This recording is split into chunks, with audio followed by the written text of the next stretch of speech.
As the grand ballroom glimmered under the warm golden lights, elegantly dressed guests filled the space with soft murmurs and laughter.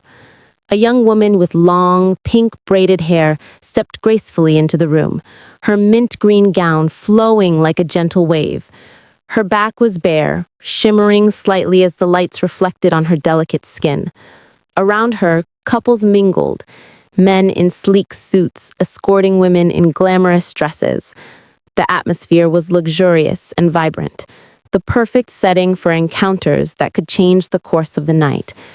Her soft voice carried a hint of curiosity and caution as she whispered to the woman beside her. "I heard Nan-Gong Li's personality is so weird. He doesn't like to be close to others. What should we do to approach him?" The words hung in the air like a secret, mingling with the faint music and clinking of champagne glasses. The name she mentioned held a weight, the kind that made hearts race and plans form. There he was, Nan-Gong Li, dressed impeccably in a classic black tuxedo and crisp white shirt. His silver hair caught the light, making him stand out effortlessly in the crowd.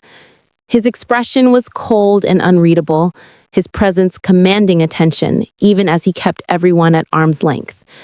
Behind him, admirers whispered excitedly, eyes sparkling as they tried to get closer, but his aloof demeanor formed an invisible wall around him. He moved through the crowd like a shadow, distant yet magnetic. As the tension in the air grew, someone subtly reached out, trying to close the distance between them.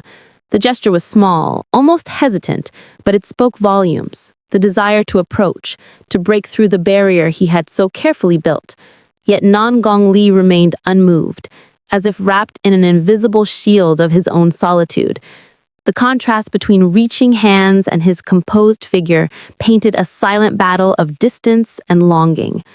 From a side angle, his sharp profile was illuminated, highlighting his striking features, calm, elegant, and dangerously attractive.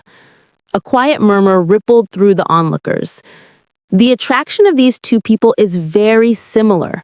One guy is quiet, one guy is arrogant. His silence was not weakness, but a statement, a rare charm that drew people in as it kept them away. In a room full of noise and movement, Nan-Gong Li stood like a serene storm, beautiful and untouchable. The soft glow of the chandelier illuminated the ballroom, casting a gentle light over the elegant crowd. A young woman with mesmerizing pink eyes and pastel hair stood frozen for a moment, her heart skipping a beat. Her delicate earrings sparkled like scattered stars, and her sea green gown embraced her form gracefully. Behind her, a tall man with golden hair and a charming yet cunning smile watched her closely. His gaze carried a hint of amusement, as though he already knew what she was about to ask. His eyes narrowed slightly, a smirk curving on his lips as he leaned closer. "Both of you want to meet him?" he asked, his voice smooth and confident like a whisper of temptation. "Maybe I can help it." The air seemed to tighten for a second. This man, with his effortless poise and influence, held a kind of power in this room, and he knew it well. Somewhere in a private, dimly lit lounge away from the lively party, a quiet meeting was taking place. Luxurious cream-colored couches surrounded a polished glass table, adorned with roses and wine. Nan-Gong Li, with his silver hair and cold aura, bent slightly as he addressed the man seated opposite him, a figure dressed in an elegant pinstripe suit. Behind him, two men in black suits stood like shadows, adding a sense of tension and weight to the scene. It was clear this was a meeting of power, not a casual conversation. Back in the ballroom, the pink-haired girl turned slightly, a thoughtful smile forming on her lips. Dongfeng Chen is the general manager of Dongfeng Group. He will definitely have an important position in this party. Maybe I should ask him. The idea brought a flicker of determination to her eyes. A plan was beginning to form. She gathered her courage, turning fully toward him. "That's right. We have something we want to say to Mr. Nan-Gong Li.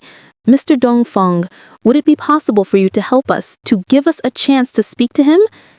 Her violet eyes sparkled with a mix of hope and nervousness, while her hands subtly clenched at her side. This was it, their best chance to approach the man everyone in the room seemed to admire but fear. A soft chuckle escaped his lips as he tilted his head slightly, his golden hair glimmering under the warm light. "Call me Mr. Dongfang," he repeated, amusement dancing in his clear blue eyes. "Isn't that a bit too formal? Normally, women call me Chen or Dongfang, not Mr. Dongfang." His voice carried a smooth, playful edge, the kind that made it hard to tell whether he was teasing or testing her. In this elegant ballroom, filled with whispers and hidden intentions, his casual charm seemed to slice through the tension effortlessly. The air between them grew still as he leaned closer, just enough for their eyes to meet without distraction. She instinctively lifted her gaze, her heart skipping a beat under his intense stare. His playful smile didn't quite hide the sharpness in his eyes, a dangerous kind of allure. She felt the warmth of his breath, her body stiffening slightly at the sudden proximity. It wasn't just a conversation anymore. It was a game, one where every word and glance mattered. Her lashes lowered slightly, her fingers nervously brushing against the fabric of her dress. "Don't know. Can Dongfang help me with this?" she murmured softly, almost as if speaking to herself. Her voice carried a mix of hope and uncertainty. In that moment, the dazzling ballroom around her faded into the background, leaving only the weight of her words and the man standing before her. Underneath the glimmering fabric of her gown, her hand clenched tightly, gripping the soft material with quiet determination. "Hold tight," she told herself. The moment was fragile and crucial. Every decision from here on could change everything. The faint tension in her knuckles revealed her inner struggle, even as her face remained composed. A smirk tugged at the corner of his lips as he turned slightly, glancing back at her over his shoulder. "If you call me like that, of course I'll help you. Follow me, I'll help you meet him." His words were both an invitation and a challenge, wrapped in that effortless charm only someone like Dongfang could possess. With a casual elegance, he began to lead the way, leaving her to take that daring step forward into the unknown. She followed behind him, her steps light yet uncertain. Dongfang walked with effortless confidence, his hand gesturing slightly as if inviting her forward. The air around him carried a subtle sense of authority. He was a man used to leading, and others were used to following. She lifted her gaze to his back, feeling a strange mix of anticipation and unease swirling inside her chest. "Introduce to you, this is Kaka and Saosha." His voice was calm and formal, echoing lightly in the elegant room. It was the kind of introduction that carried weight, not merely a casual meeting, but something that might change the course of the night. The lounge was filled with the warm glow of golden lights, reflecting softly on the grand windows. Dongfang stood tall and poised as he gestured gracefully toward the two young women beside him. They stood slightly behind him, delicate figures dressed elegantly, their eyes wide with a mix of hope and nervousness. Across from them sat a man with an icy aura, silver hair falling effortlessly over his sharp features. He swirled his glass of wine lazily, as though the entire world was nothing but a game he was observing from afar. As she stepped further into the room, a sudden feeling tightened in her chest. Maybe I shouldn't have followed Dongfang here, she thought, her eyes flickering nervously around the unfamiliar place. I have a feeling that...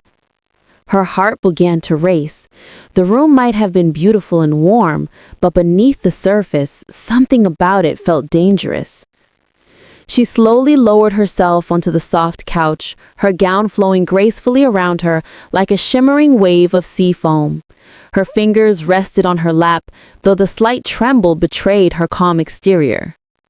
The emerald pendant at her chest cast a gentle glow, but inside her thoughts were far from serene. Every second felt heavier than the last. Being hated. She could feel it in the way the air in the room seemed to tighten. Normally, women often appear around him, she thought bitterly, so just seeing two unfamiliar faces like me and Kaka, of course his expression would grow colder. Across the room, his frosty gaze made her heart stiffen. It wasn't even hostility. It was the kind of quiet rejection that made you feel small before you even opened your mouth. He sat with effortless poise, his silver hair gleaming softly under the warm light. Dressed impeccably in a black suit, he held the wine glass with long, elegant fingers. His face betrayed no emotion.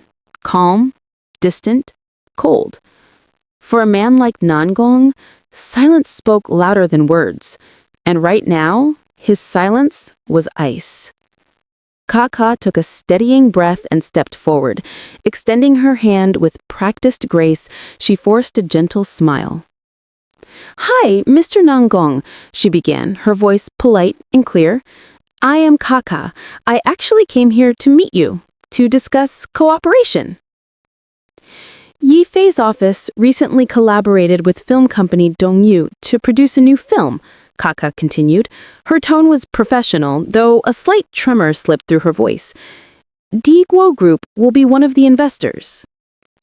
Nangong listened without reaction, his gaze fixed and icy. He didn't even flinch as he lifted the glass to his lips. The single word hovering between them, coldly, hung heavier than the silence. She leaned in a little, trying to bridge the invisible distance. "Don't know if Mr. Nangong would be interested in the male lead role?" she asked carefully. Her hand hovered near his arm, a small gesture meant to soften the tension, but his stillness was like a wall she couldn't breach. "Not interested." His sharp voice finally cut through the air, colder than before. "Diguo Group invests? Are you kidding me?" His piercing eyes narrowed slightly as if the mere idea disgusted him. His tone wasn't just rejection, it was contempt. Clean and cutting. Kaka's breath hitched, but she didn't back down. "Just listen to me say a few sentences," she pleaded, her amethyst eyes glimmering with urgency. "You'll know if it's real or fake. I didn't lie to you."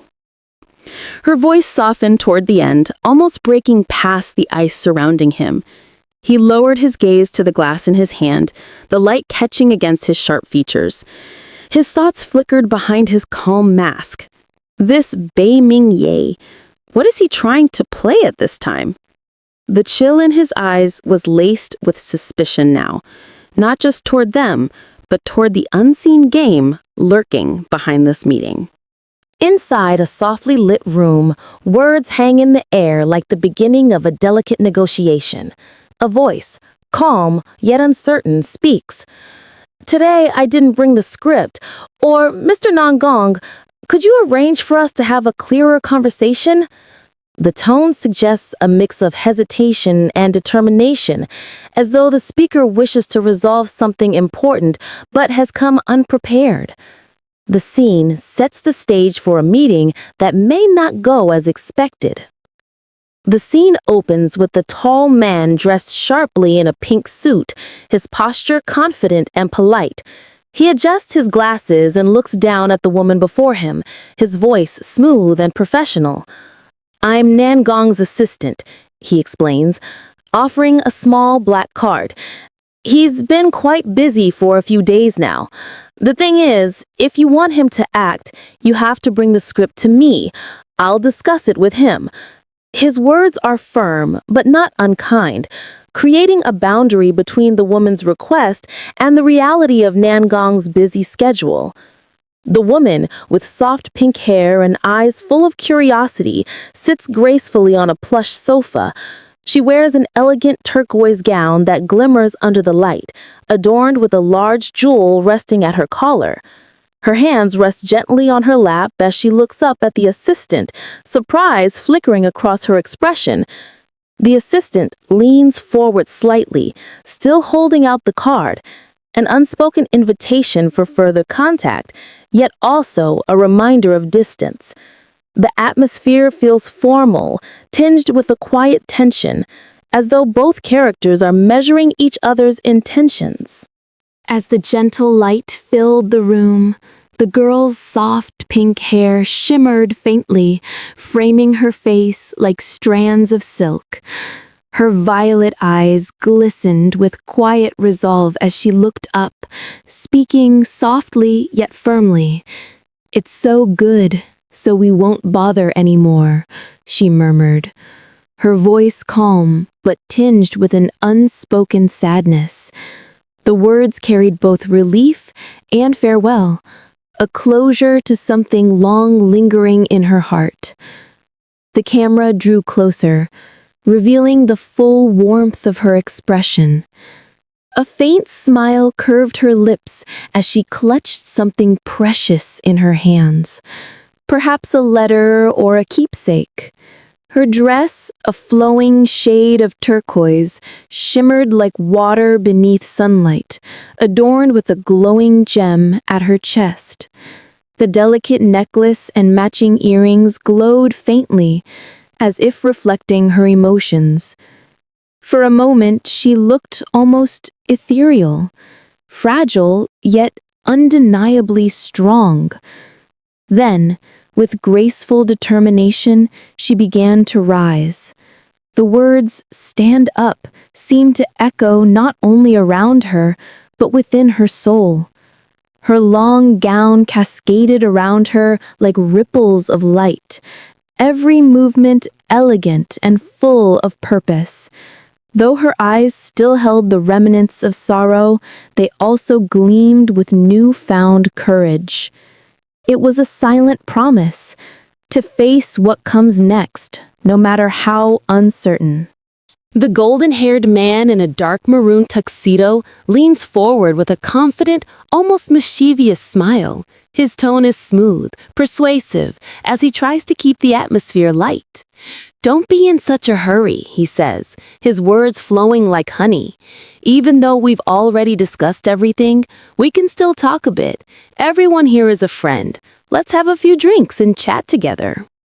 His manner seems polite on the surface, but there's an unsettling undertone behind his insistence. The young woman beside him, dressed elegantly in a soft blue gown, looks uneasy, her violet eyes betraying hesitation. Before she can respond, his hand reaches out, pressing down gently yet firmly on her shoulder. The motion is accompanied by the words "push down," floating like a sound effect in the tense air.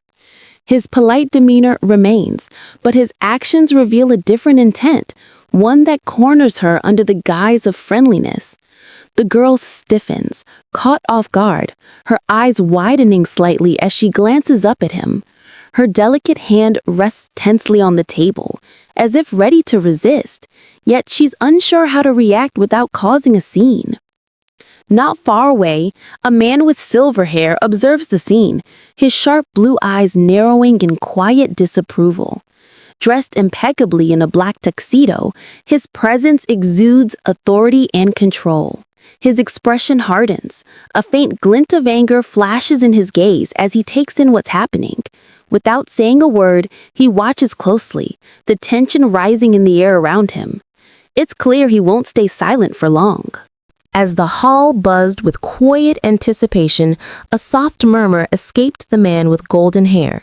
His sharp eyes caught sight of someone entering through the grand doorway. "Ah, finally that guy came," he said, his tone calm yet tinged with curiosity. Beside him, the girl with soft pink hair and wide violet eyes turned her head in surprise, wondering who could make him react like that. Standing together, they looked striking. He in a sharp suit with a dark red bow tie and elegant golden details, and she in a flowing turquoise gown that shimmered under the lights. A delicate jewel rested at her neckline, complementing her graceful appearance. The air around them was filled with expectation, as though something or someone important was about to change the atmosphere completely. Then, the crowd erupted with excitement. "Mr. Bei Ming has come! Oh my, he's so handsome!" "Ah, so amazing guy!" Another squealed, their enthusiasm spreading through the room like wildfire. Whispers turned into exclamations, and admiration filled every corner. It was clear the arrival of Mr. Beiming had captured everyone's attention. A shocked exclamation bursts through the air, words filled with disbelief and tension. Who is the woman beside him? The question hangs heavy, echoing through the room like a thunderclap. Jealousy, confusion, and curiosity intertwine, stirring the hearts of those who hear it. Somewhere in the distance, the silhouette of two figures begins to blur against the light, one of them unmistakably him. Under the soft golden glow of the evening, a man stands tall, poised, elegant, and composed.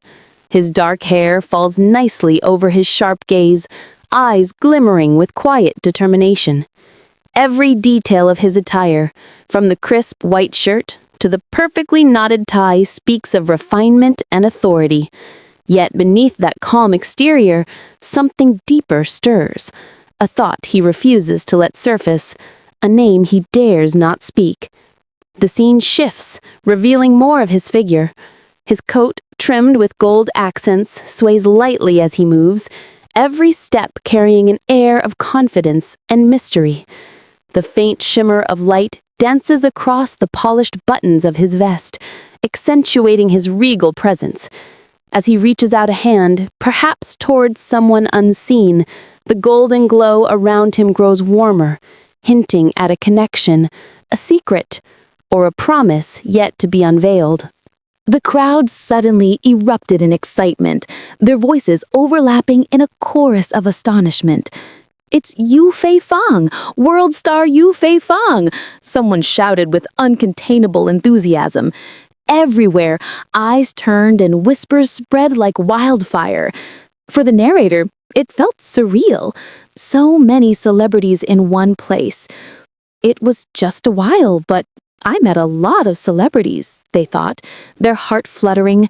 What a lucky day! Then, amidst the glamorous chaos, a stunning woman appeared. Her long, wavy hair shimmered softly under the light, and a gentle grace surrounded her every movement. She adjusted her earring with a quiet confidence, her expression calm yet captivating. The narrator couldn't help but stare, whispering almost breathlessly, "Wow, she is so beautiful." A moment later, the elegant woman entered the hall accompanied by a tall, handsome man. He exuded authority and refinement, dressed impeccably in a dark suit with golden details and a long coat that made him look even more imposing. The woman held his arm lightly, her sapphire gown glistening as she walked beside him. Together, they looked like a couple straight out of a fairy tale, powerful, graceful, and impossible to ignore. A radiant glow spills across the grand hall as two elegant figures walk forward, side by side. The man wears a sharp black suit, his long cape trailing gracefully behind him. Beside him, the woman glides forward in a shimmering midnight blue dress, sprinkled with star-like sparkles. Their steps are steady and poised, as though they are entering the spotlight of destiny, drawing every gaze in the room toward them. Two observers watch the scene with curiosity. The man, handsome with golden hair and icy blue eyes, leans slightly forward with a confident smile. The woman beside him, with her soft pink hair and striking violet eyes, looks surprised and slightly nervous. He asks, with a teasing but sincere tone, "Do you know these two people?" The question hangs in the air, stirring something deep within her. A shadow of conflict crosses the girl's delicate features. Her eyes lower, full of hesitation and hidden memories she cannot ignore. The word hesitant reflects the turmoil inside her. After a moment of silent struggle, she finally whispers, "Yes, I know." Her voice is calm, yet burdened. Clearly, the truth holds weight she is not ready to bear. The man's expression subtly shifts, seriousness replacing his earlier lightheartedness. He leans in, his gaze sharp and curious, wanting to understand more. "So, do you know the relationship between them?" he asks. His words strike deeper, forcing her to confront the past she wishes she could forget. Worry flashes in her violet eyes as she clenches her trembling hands. The man gently places an arm around her, sensing her distress.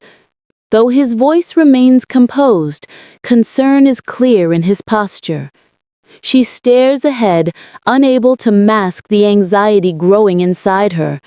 Something about those two people, something about their connection, frightens her. And now she has no choice but to reveal what she knows.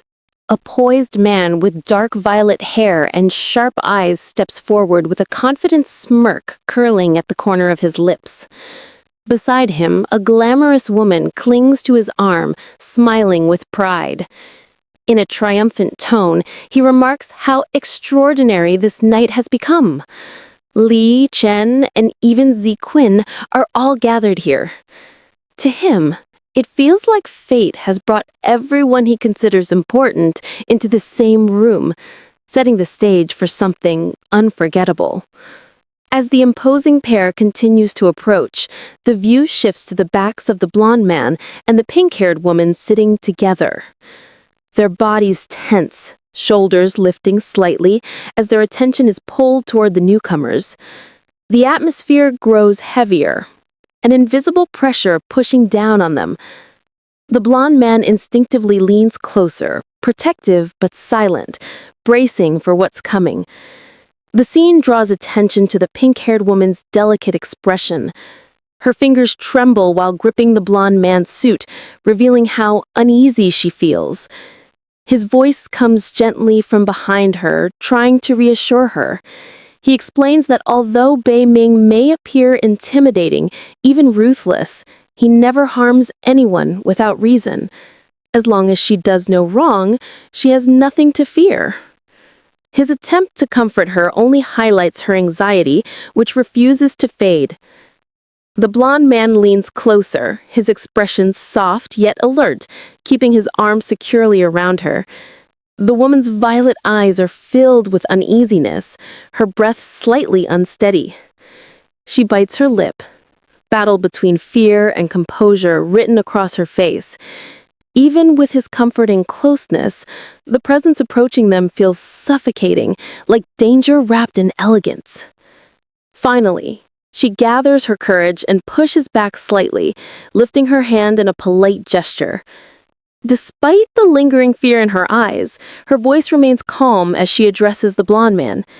Since his friends have arrived, she insists that she and he should no longer trouble them. Her words are graceful, yet beneath the surface, it is clear. She simply wants to escape the pressure of this unexpected confrontation. The woman with soft pink hair, dressed in a light turquoise gown adorned with elegant jewelry, suddenly extends her hand with a sharp and deliberate motion. Her expression is calm but resolute. The sound effect, push out, emphasizes the force of her action. She is clearly rejecting or dismissing something, or someone, with a graceful but firm gesture. The tension in the air is unmistakable. Without looking back, the pink-haired woman speaks softly but with determination. "Xiang Xiang, let's go." Her companion, startled but obedient, quickly answers, "Sure." The two are about to leave. The mood is tense, signaling that the decision to walk away is neither random nor casual. Xiang Xiang, the young woman with short brown hair and bright blue eyes, looks up in confusion. She watches as the pink-haired woman's flowing gown sweeps past her. The sudden movement catches her off guard, leaving her slightly puzzled about the abrupt decision to leave. A question mark hovers over her head, showing her surprise. Trying to understand, Xiang Xiang calls out, "Kaka, why are you in such a hurry?" From behind, the pink-haired woman's long, intricately braided hair cascades down her back, decorated with tiny, sparkling ornaments. She moves ahead decisively, ignoring the weight of hesitation around her. Xiangxiang reaches out, still searching for an explanation. Elsewhere, a pair of intense violet eyes narrow sharply. The young man who owns those eyes watches the scene unfold, his expression hardening. His focused gaze hints at a mix of surprise and concern. He has clearly noticed Kaka's sudden departure, and something in him reacts to it. Without a moment's delay, he begins to move quickly. His polished shoes strike the ground with purpose as his long strides cut through the space. The sound effect, "move fast," reflects the urgency in his steps. He's determined to catch up with her.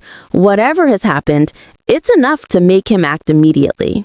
The air suddenly grows tense as Xiangxiang tilts her head, confusion clear in her wide blue eyes.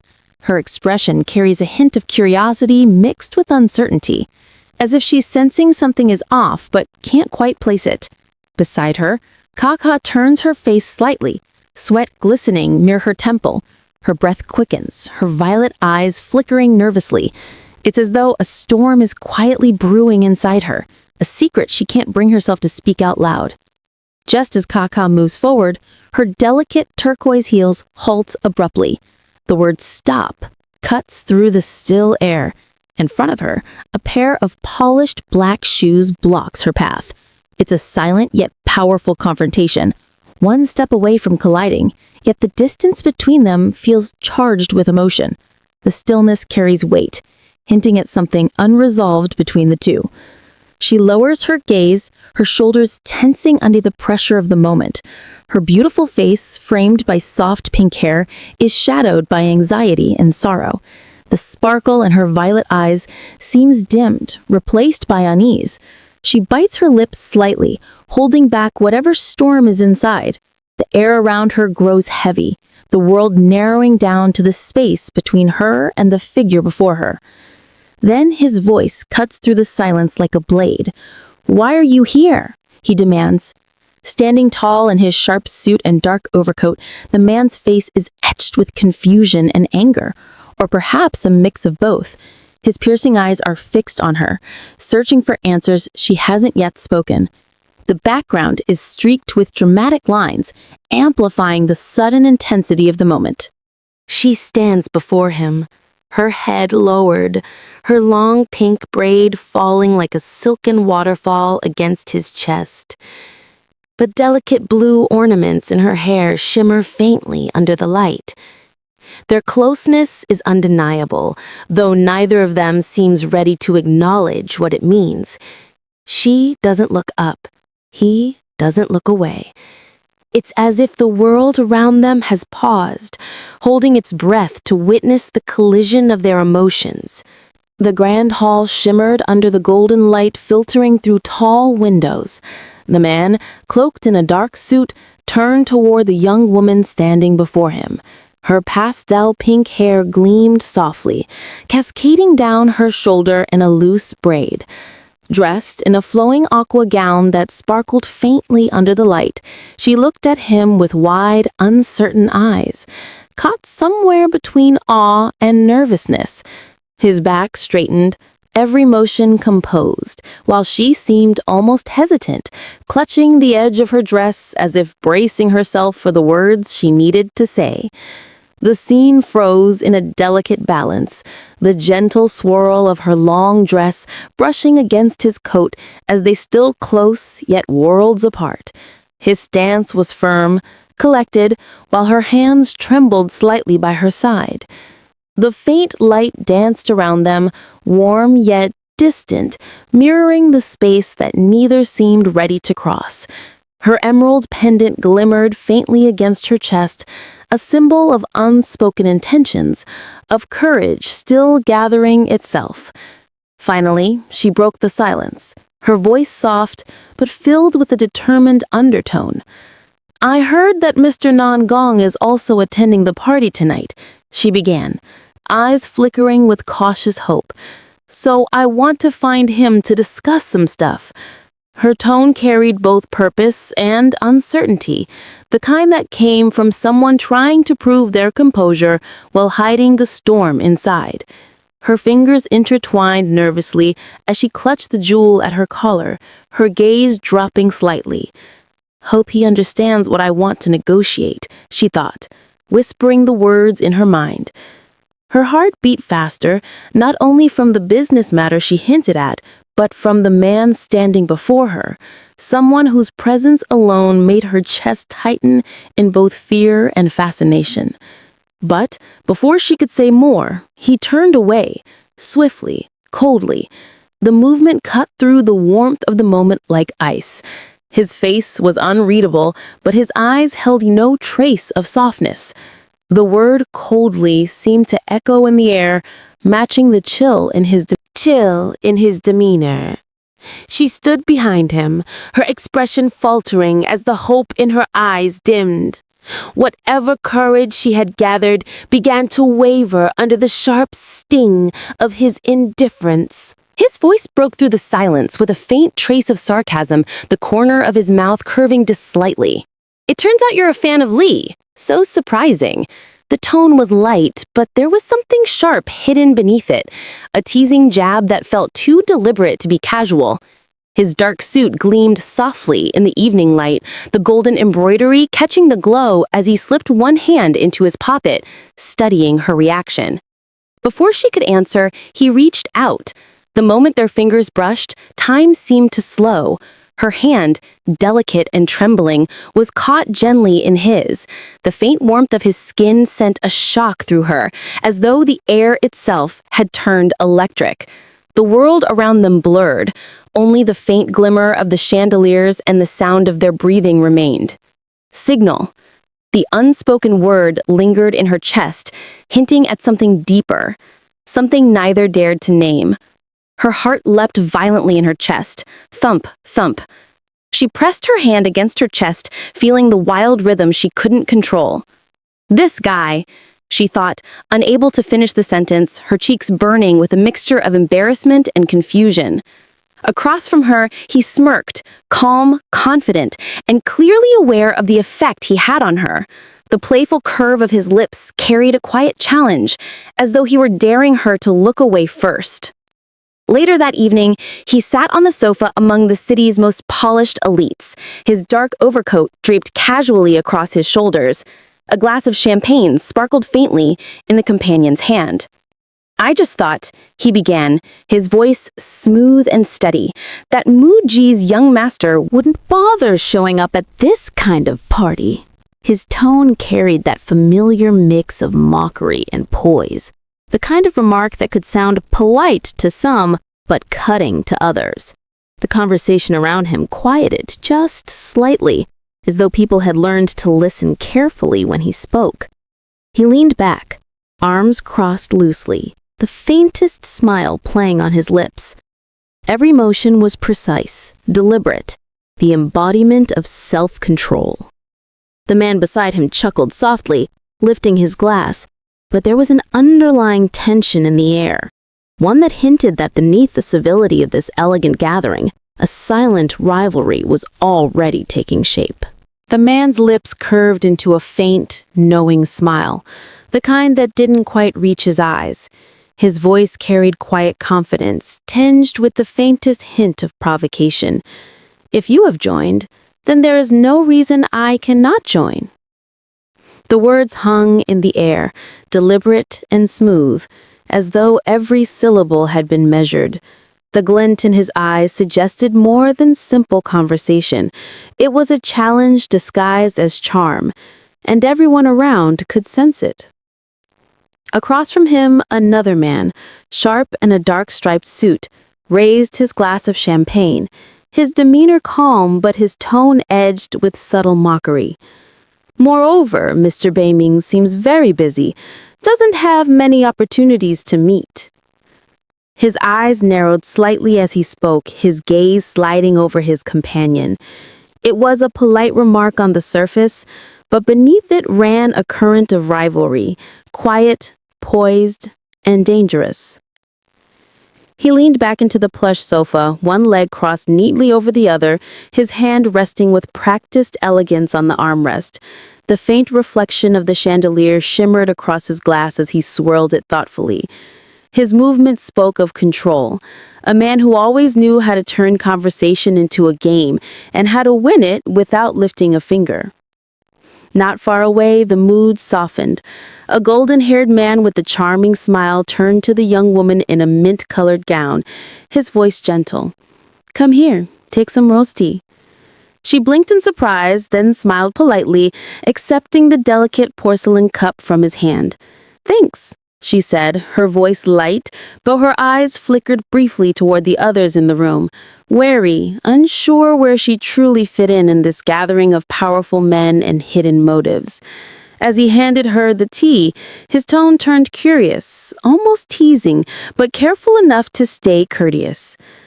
"Just now, you said that Digwa Corporation is the investor for the movie this time, so maybe you and Yi knew each other from before?"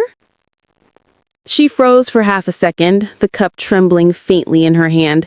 His question was casual, yet it carried weight, a thread connecting past and present, one she wasn't sure she wanted to untangle in front of everyone.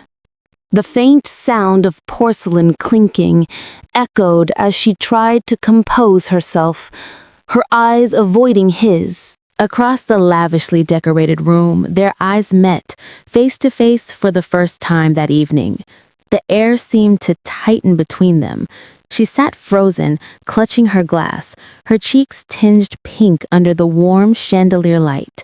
The man before her stood tall and calm, arms crossed, his gaze unreadable, sharp, assessing.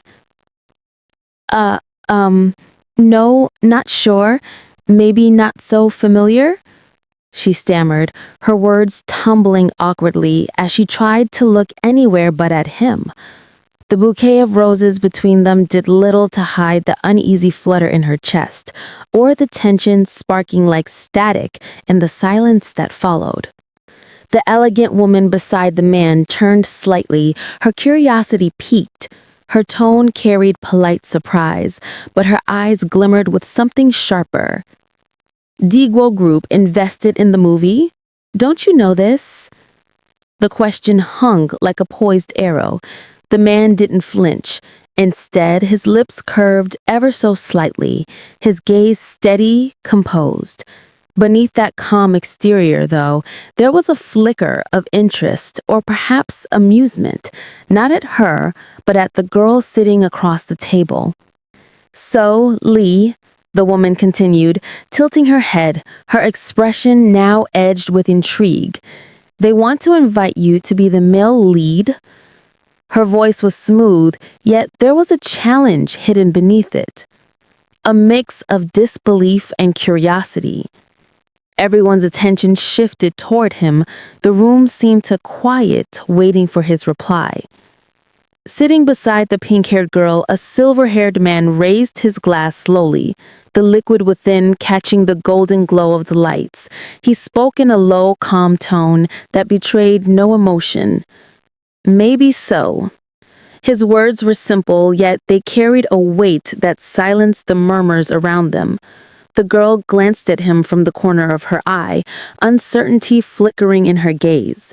His presence beside her, composed and cold, felt both reassuring and suffocating at once. As the conversation swirled around her, the girl's thoughts raced. She looked at the man across the room, her heart pounding. "What does he mean?" she wondered silently, gripping the cup in her hand. "He obviously knows Nangong Lee, but he wants me to personally invite him?" Her confusion deepened as her gaze darted between the golden-haired man beside her, still smiling with quiet amusement, and the dark, unreadable figure standing before her. The realization sent a strange shiver through her. This encounter was far more complicated than she had imagined. The golden-haired man leaned slightly forward, his tone casual yet pointed. A teasing smile played at the corner of his lips as he gestured with one hand. just now, these two girls invited Lee to be the male lead for your movie. They almost got kicked out. Don't you have any idea? His words, though laced with humor, carried an edge of irony. The atmosphere shifted instantly. The pink-haired girl lowered her gaze, her fingers tightening around her teacup. Embarrassment crept up her neck, her earlier confidence melting away under the weight of everyone's attention. The man dressed in dark attire, calm and composed, responded with a faint, knowing smile. His voice was smooth, each word deliberate and disarming. If I ask Lee, he will definitely not refuse, but he won't be happy in his heart. So there's only one way, to use a harder method to request. His tone was almost playful, but the glint in his eyes suggested calculation. He was someone who understood the subtleties of power, how pride and persuasion could intertwine like threads of silk. The light caught on the intricate embroidery of his dark suit as he adjusted his tie, his movements steady and precise. The air around him seemed to carry quiet dominance, the kind that needed no words to command attention. Every gesture, every pause hinted at a deeper strategy unfolding behind that serene exterior. Across from him, the silver-haired man's eyes flickered with amusement. He tilted his head slightly, the corners of his mouth curling into a faint smirk. "Oh, you mean if it's their invitation, I can decline." His voice was calm, but beneath it lay a trace of challenge, a subtle pushback at the other man's composed confidence. The pink-haired girl's breath caught, unsure where this exchange was leading, yet unable to look away. The man in the dark suit lifted his glass, the crimson liquid swirling like velvet under the chandelier's glow. His lips curved into a half-smile as he met the other man's gaze. Of course. The word slipped from his tongue like fine wine, smooth, certain, and slightly mocking. He took a sip, his eyes never leaving the man before him. The tension between them thickened, polite on the surface, yet unmistakably laced with rivalry. The man sat elegantly on the couch, his demeanor calm yet commanding. Dressed in a perfectly tailored suit with gold embroidery gleaming under the light, he lifted a glass of red wine with poised fingers. The ruby liquid swirled smoothly as he gave it a gentle twist, its fragrance mingling with the quiet luxury of the room. Every movement he made spoke of confidence and refined control, a man accustomed to power and attention. Tilting his head slightly back, he took a slow sip of the wine. The crimson color touched his lips, and the motion of his throat as he swallowed revealed a quiet sensuality. The air seemed to still around him. Even something as simple as drinking felt deliberate, graceful, and strangely captivating. A faint smirk played across his lips as he set the glass aside. Then, with deliberate slowness, he ran his tongue over his lips, a small, almost teasing gesture that seemed to carry a world of meaning. Across from him, a woman could hardly tear her gaze away. Her heartbeat quickened and her cheeks glowed faintly pink. The words that flashed through her mind were simple, yet undeniable. She was fascinated by him. Standing close, she found herself completely ensnared by his presence. His dark suit contrasted with her delicate blue gown, and the warm light between them flickered like a secret connection.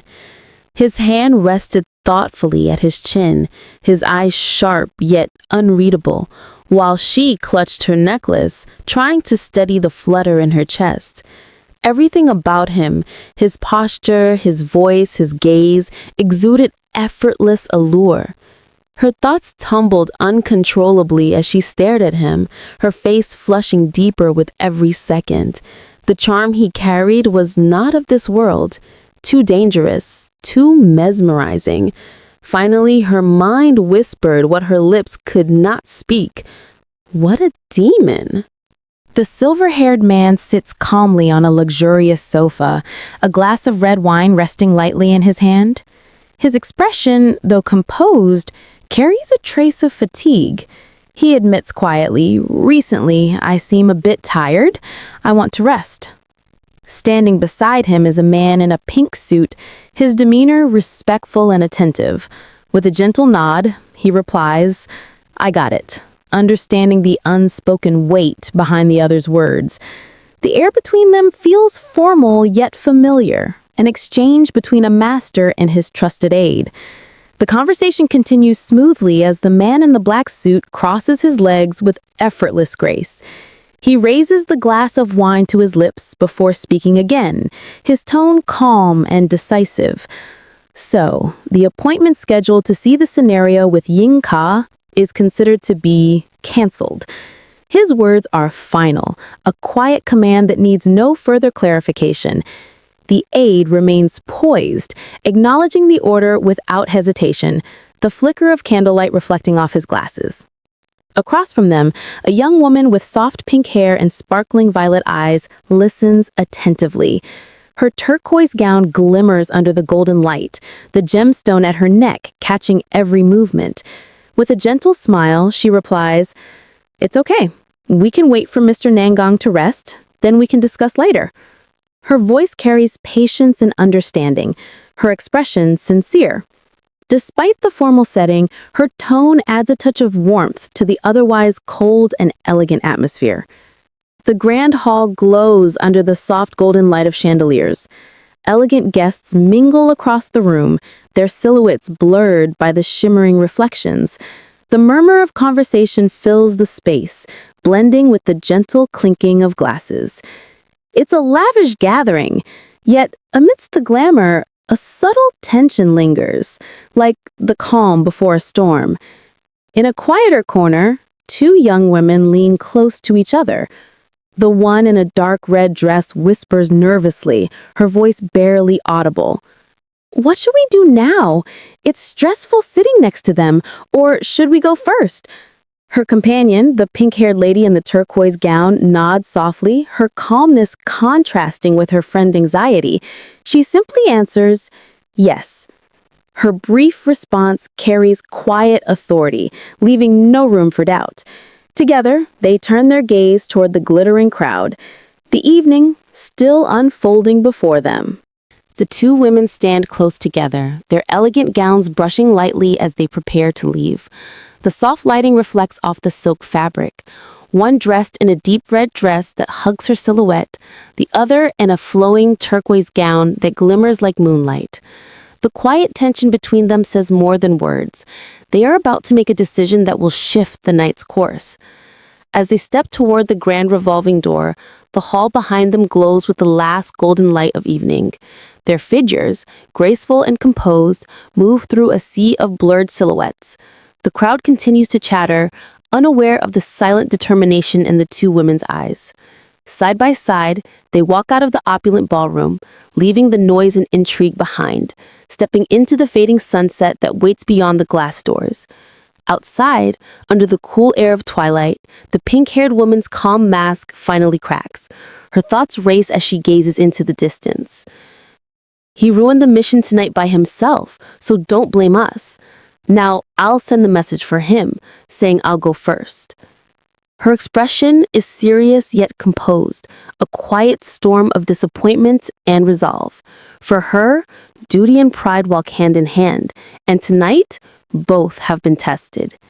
Suddenly, a voice cuts through the air, deep, familiar, and slightly teasing. "Why are you in such a hurry? Do you not want to wait for Bei Mingye?" The unexpected question seems to pierce straight through her calm facade. Time almost stands still as the weight of the name echoes in her mind. The two women turn sharply, surprise flashing across their faces. "This voice is..." The girl in red murmurs, her eyes wide. The pink-haired woman's heart skips a beat, recognition and confusion battling in her gaze. The glow from nearby streetlights reflects in her violet eyes as she stares toward the direction of the voice. Whoever spoke has just disrupted the fragile balance of the night, and the moment feels heavy, as if something significant is about to unfold. The air between them grows tense, yet charged with emotion. The woman in red subtly reaches out, her fingers brushing against the other's hand, a silent gesture of support and reassurance. The soft glow of the surrounding lights dances over their intertwined forms, capturing the unspoken bond between them. Though neither speaks, the warmth of the moment speaks volumes, a promise to stand together no matter what awaits ahead. A few steps away, a tall man emerges from the golden light of the building's entrance.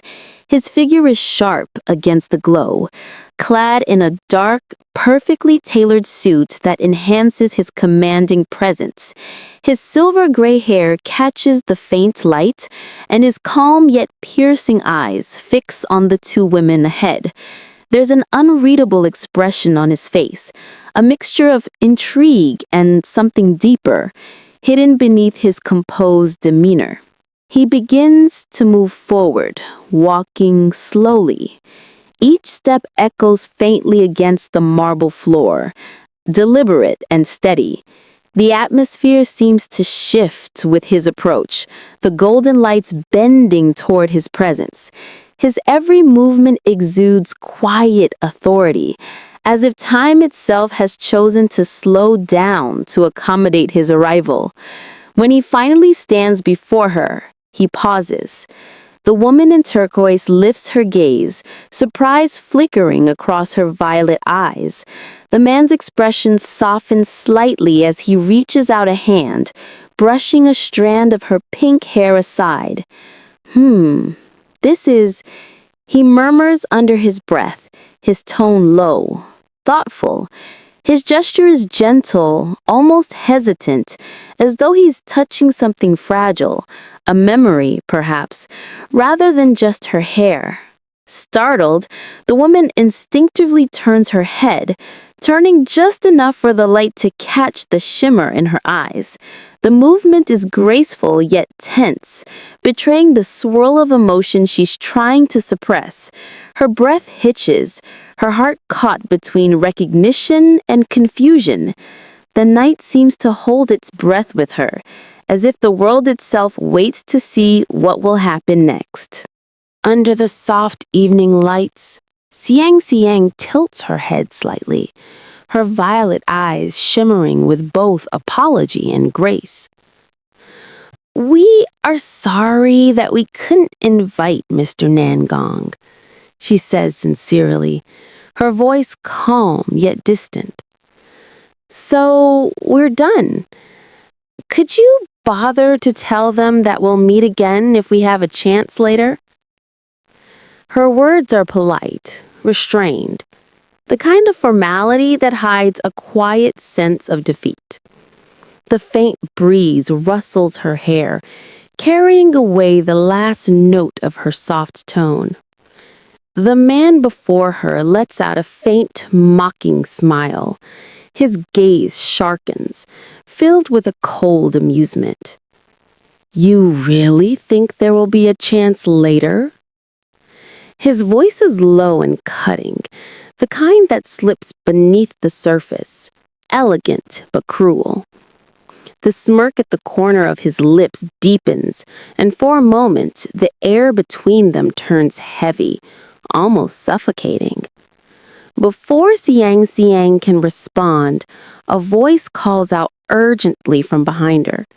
Xiang, let's go." Her friend's expression is tight with concern, her tone trembling with the need to escape the tension that hangs in the air. Xiang turns to her, momentarily lost between reason and emotion, her heart pounding against her ribs as if warning her to run. But before she can take a step, a sudden movement stops her. A hand, firm and deliberate, reaches out and grabs her by the arm. The shock ripples through her body, freezing her in place. Her breath catches as her eyes widen in disbelief. The faint sound of fabric rustling seems louder than anything else around them. The man leans in, his voice dangerously close to her ear. Did I let you go? His tone is calm but commanding, filled with quiet dominance. The golden light from the building behind them spills across his sharp features, illuminating the intensity in his eyes.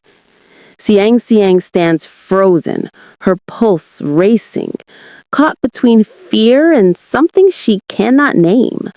The night feels suddenly alive, heavy with words unspoken and emotions barely contained. His grip tightened around her arm, firm and unyielding. The man's expression was cold, his touch both possessive and commanding. Shang gasped softly, her delicate frame trembling under his hold. The contrast between his dark suit and her soft turquoise gown made the moment even more striking. Power against vulnerability, dominance against defiance. Her heart pounded, not just from fear, but from the overwhelming confusion that clouded her thoughts. "You," she managed to utter, her voice trembling between anger and disbelief. Her hands tensed, trying to push him away, but his strength made her efforts futile. The word hung in the air, incomplete, choked by the storm of emotions rising within her. Every nerve screamed for her to resist, yet something deeper, unspoken, kept her frozen in place. Her frustration finally burst forth. Her violet eyes blazed with fury as she glared up at him, her voice trembling with indignation.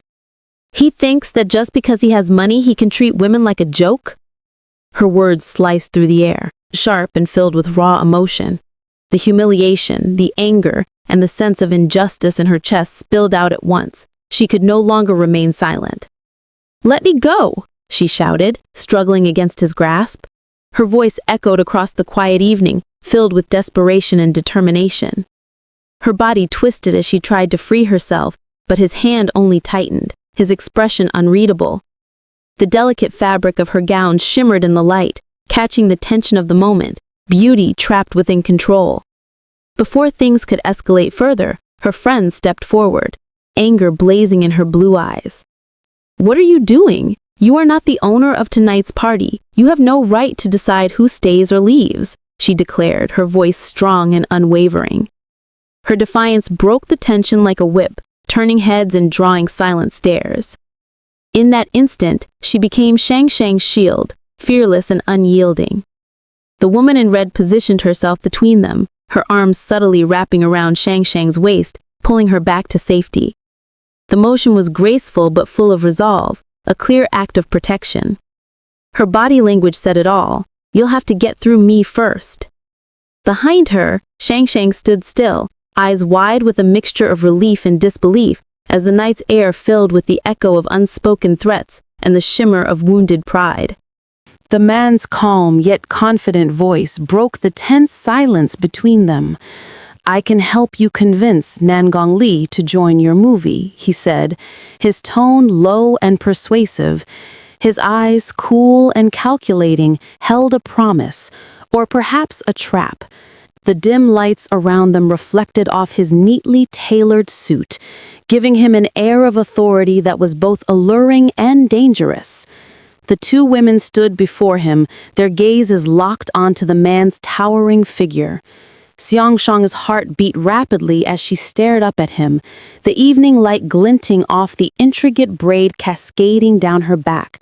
Her friend stood close beside her, protective and tense, sensing the unspoken tension that filled the air between them. "Maybe he can help me," Xiangshang thought, her eyes softening with hesitation. "But what if there's a condition hidden behind that help?" Her heart wavered. The glimmer of hope was shadowed by fear of what he might truly want in return. The thought made her chest tighten as she struggled to keep her composure. Her turquoise gown shimmered faintly under the lights as she stood there, silent and uncertain. The precious blue gem resting against her chest caught the glow of the chandeliers, a mirror of her conflicting emotions. Her friend watched her closely, worry flashing in her eyes, knowing all too well that every favor from a man like him came with a price. Then the man's lips curved slightly as he looked down at her. What you want, I can help you, he said softly, his gaze intense and unwavering. Just you.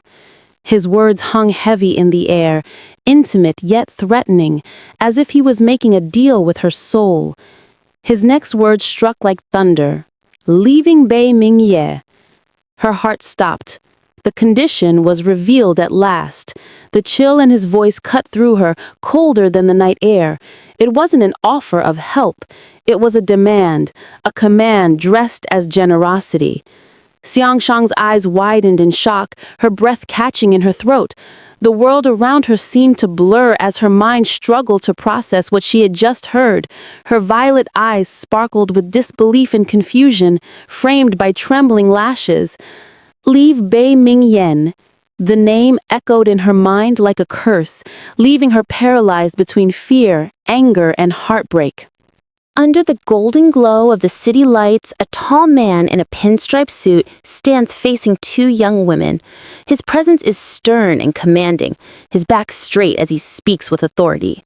One of the women, a blonde with determined blue eyes, looks up at him, her expression defiant. Leaving what? There is nothing between Kaka and Bi Mingye, she declares sharply. But even if that's true, what gives you the right to force us to listen to you? Her voice echoes with indignation, cutting through the tense evening air.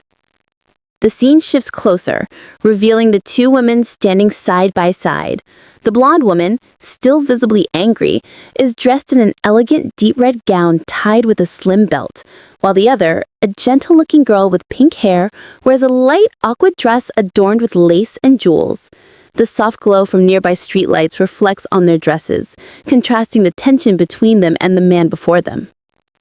Despite the beauty of the night, the atmosphere feels thick with confrontation.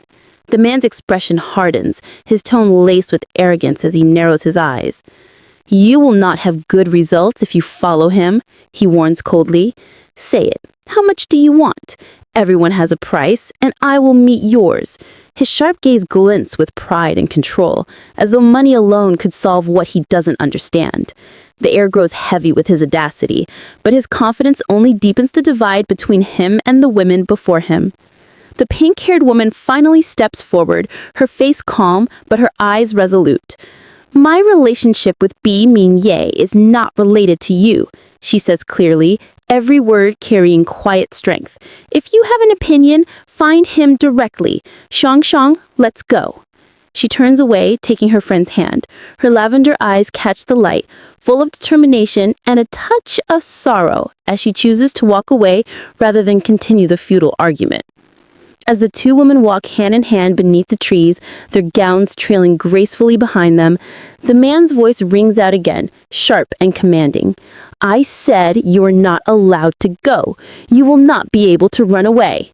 His figure remains rooted to the spot, dark and imposing against the glow of the city buildings. But the women do not stop. Their steps are steady, their backs straight. In that moment, it's clear. No threat can make them turn back. Under the dim light, the man with silver gray hair holds his phone close to his lips, his expression unreadable yet coldly determined. His voice is low, filled with authority and desire as he speaks into the receiver. Girl in the blue skirt, he commands, his eyes narrowing with a dark glint. I want her tonight. The glow from his phone screen reflects against his sharp features, revealing the ruthless intent beneath his calm exterior. Whatever he's planning, it's clear he's used to getting what he wants, by any means necessary. In a luxurious room draped with soft gold hues, another man sits lazily on a grand sofa. His golden hair catches the light and a playful smirk curves his lips as he speaks. Maybe that Zi Chen guy led those two beautiful girls into nonsense, he muses with mock amusement. That beautiful girl named Kaka. She must be hard to escape from you, isn't she? His tone drips with teasing familiarity, yet there's a knowing edge behind his words. With the flick of his wrist, he gestures toward an assistant off-screen and commands one chilling word: investigate. The scene focuses on him lounging in his seat, one leg crossed over the other with effortless grace. Dressed in a deep maroon suit with golden embroidery on the lapels, he exudes both elegance and danger. His hand rests loosely on the sofa, but his posture radiates confidence, like a man who enjoys watching chaos unfold for his amusement. Despite the casual setting, the air feels heavy with power and intrigue, as if his simple command could alter someone's fate. Elsewhere, in a high-class gathering, a woman in a shimmering blue gown holds a glass of wine. Her wavy brown hair falls gracefully over her shoulders, and her eyes gleam with both sharpness and curiosity. Facing her stands a man with deep violet hair and a stern expression, his formal attire as polished as his composure. "You want to treat him like a joke?" she challenges, her tone firm. "If you really like that blue-skirt girl, then look for her." Her words strike a nerve and silence falls between them, broken only by the soft clink of her glass. The woman's delicate hand extends toward the man, offering her glass as if to provoke him further. The faint smirk on her lips suggests she's testing his resolve. The man's jaw tightens, his gaze locked on her face. But beneath his cool exterior, emotion stirs. Conflict, pride, perhaps even longing. Her taunt lingers in the air, a challenge he cannot ignore. Without a word, the man lifts his own glass and tilts it back, draining the wine in one swift motion. The rich red liquid catches the light as it swirls down, and his Adam's apple moves with a determined swallow. As he lowers the glass, his expression hardens into resolution. The taste of wine burns on his tongue, but the fire in his chest burns hotter. If he truly desires that girl in the blue skirt, he'll find her, no matter the cost. The atmosphere in the lavish room grows tense. The man in the dark suit sets his glass down with a sharp, deliberate motion. Clink! The sound cuts through the air like a warning. His voice is low and edged with restrained anger as he speaks. "Yet, this needs to be clarified. You better tell me, is that girl your woman? If she's not..." He doesn't finish the sentence, but the implication lingers heavily. His hand still rests on the rim of the glass, veins visible beneath his skin, a sign of control barely maintained. Across from him, the blond man leans back slightly, observing. His piercing blue eyes glint with amusement as a faint, knowing smile plays on his lips. The word observe almost defines him. Calm, analytical, detached. He's watching the other man's reaction carefully, intrigued by the tension in his voice. Beneath the surface of his polished composure, curiosity flickers. What kind of woman could make this usually stoic man lose his cool? The man in the dark suit finally speaks, his tone cold and decisive. "Yes," he declares, his eyes narrowed with dominance. "She is my woman. Until I grow bored of her, no one is allowed to touch her." His words drip with arrogance and possession, yet there's something else hidden there, a subtle hint of emotion he refuses to acknowledge. Under the dim light, his profile looks both cruel and lonely, as if his pride is the only armor keeping his heart from breaking. Later, seated in the back of a sleek black car, the same man stares down at his phone, his sharp eyes flickering with focus.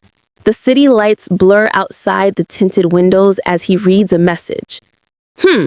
He murmurs, almost to himself. "She seems to understand this. She sent me a message." His gaze hardens. "The thing is that Z-Queen guy is leaving." A mix of satisfaction and suspicion flashes across his face.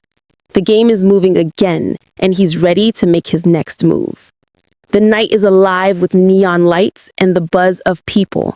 Crowds move through the city streets, laughter and chatter echoing between tall buildings. Amid the glow, a woman in a red gown hurries, asking strangers anxiously, "Excuse me, do you see a girl in a blue dress?"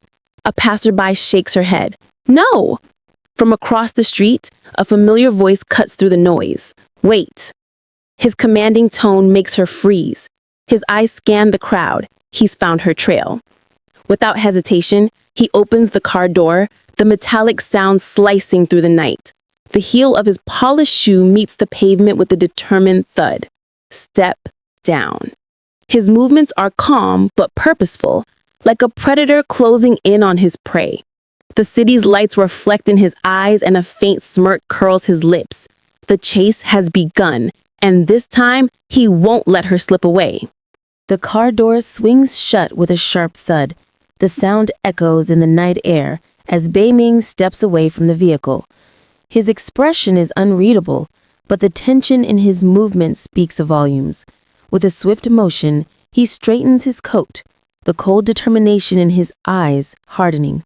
The hunt is on, and nothing will stop him now. The streets buzz around him, but to him, there's only one thought: finding her. A few steps later, he spots a familiar figure under the city lights, a young woman in a red dress, looking startled at his sudden appearance. His voice, calm but edged with urgency, cuts through the noise of the crowd. Where's Yinka? The way he says her name, firm, possessive, and filled with restrained anger, makes her stiffen. There's something about his tone that makes it clear this isn't just a question, it's a demand. The woman's heart skips a beat. Her lips tremble slightly as she looks up at him, tall, composed, and radiating authority. Mr.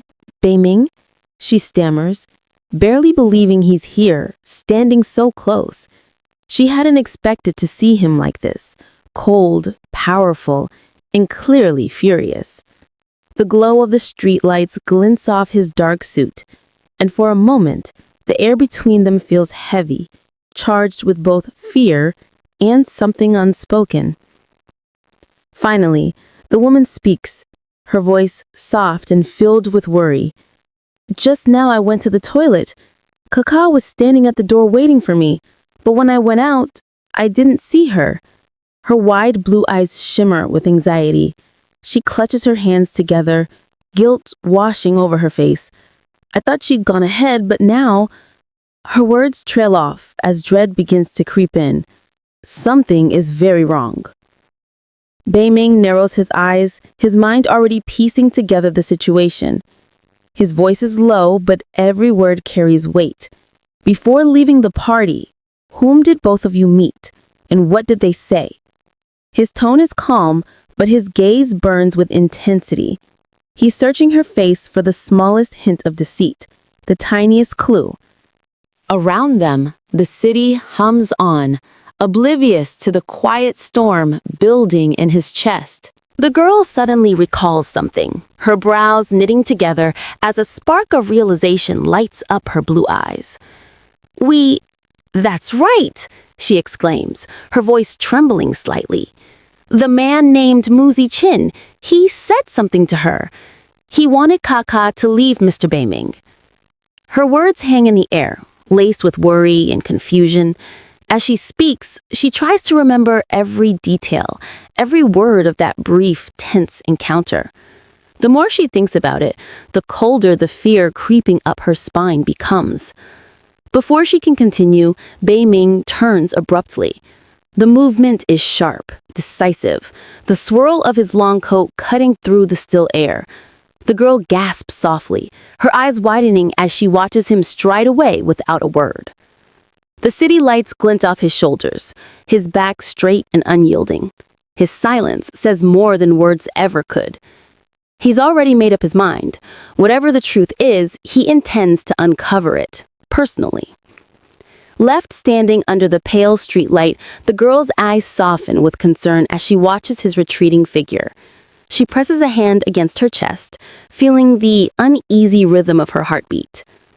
This is not simple at all, she murmurs to herself, realization dawning in her voice. Mr. Beiming is extremely worried now that Yinka has gone missing. And Yinka, she isn't someone who would just disappear without saying a word. Her expression darkens, her gaze turning distant. And that man, Zi Qin, what did his words really mean? The scene shifts, the tension dissolves into a playful transition. A bright, cheerful chibi face appears above a decorative frame, bringing light-hearted energy after the drama. A Q&A pops up with a teasing tone. If suddenly there were 500 yuan, about $700, what would you do? A. Buy all the chapters of The Wife Contract and Love Covenants immediately. B. Go traveling. C. Feed a cat. D. Continue dreaming about the $700.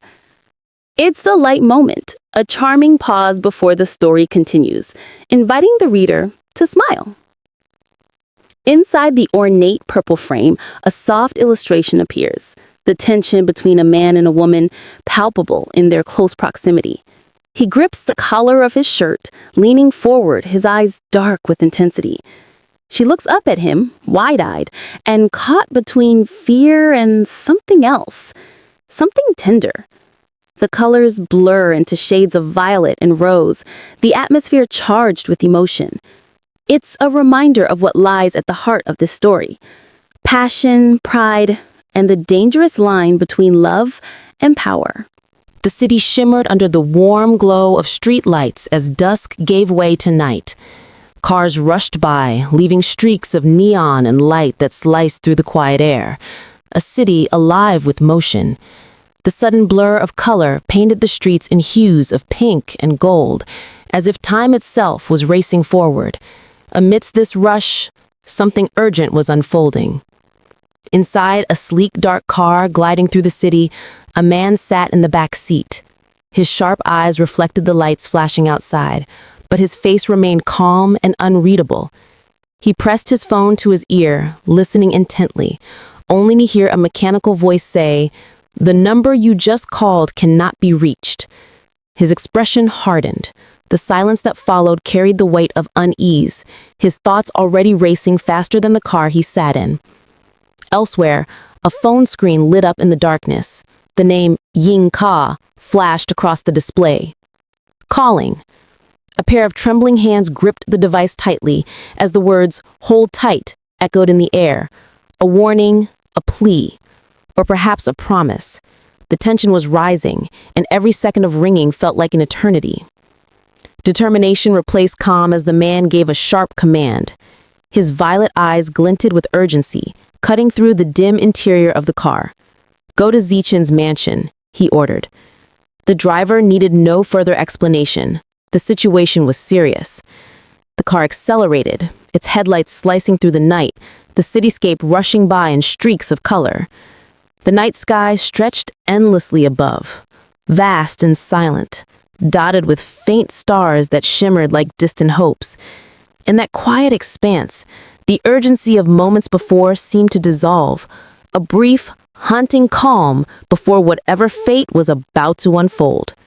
Under the soft glow of moonlight, a young woman lay motionless on a bed. Her long hair cascaded like silk across the pillow, gleaming faintly in shades of rose and gold.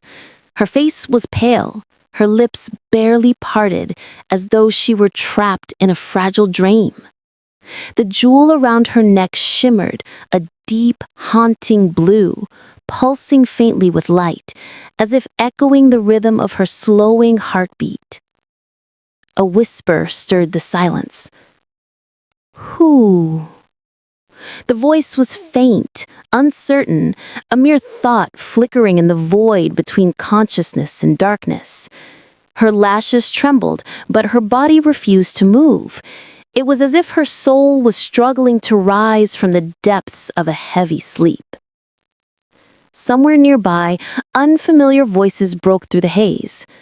"Young master, you really want it like that?" one said, hesitation lacing the words. Another voice, colder and more commanding, replied, "So, I'll go get the camera. Shall we begin?" Their tones were filled with the sense of cruelty and arrogance, each word slicing through the still air like a knife. The woman's fingers twitched. Her thoughts were foggy, her body numb, yet her mind caught fragments of what was being said. "It's so itchy," she thought weakly. Begin what? A faint panic stirred in her chest, though her body still wouldn't obey her. Something was wrong, terribly wrong. Then came the words that froze her heart. "Just tear her skirt." The cruelty in that command was chilling, simple, emotionless, and absolute. The dim room seemed to close in around her as realization slowly dawned. She wasn't dreaming. She was in danger. A sudden surge of awareness rushed through her veins. Her eyes snapped open, glowing with defiance. In an instant, fear was replaced by instinct, survival.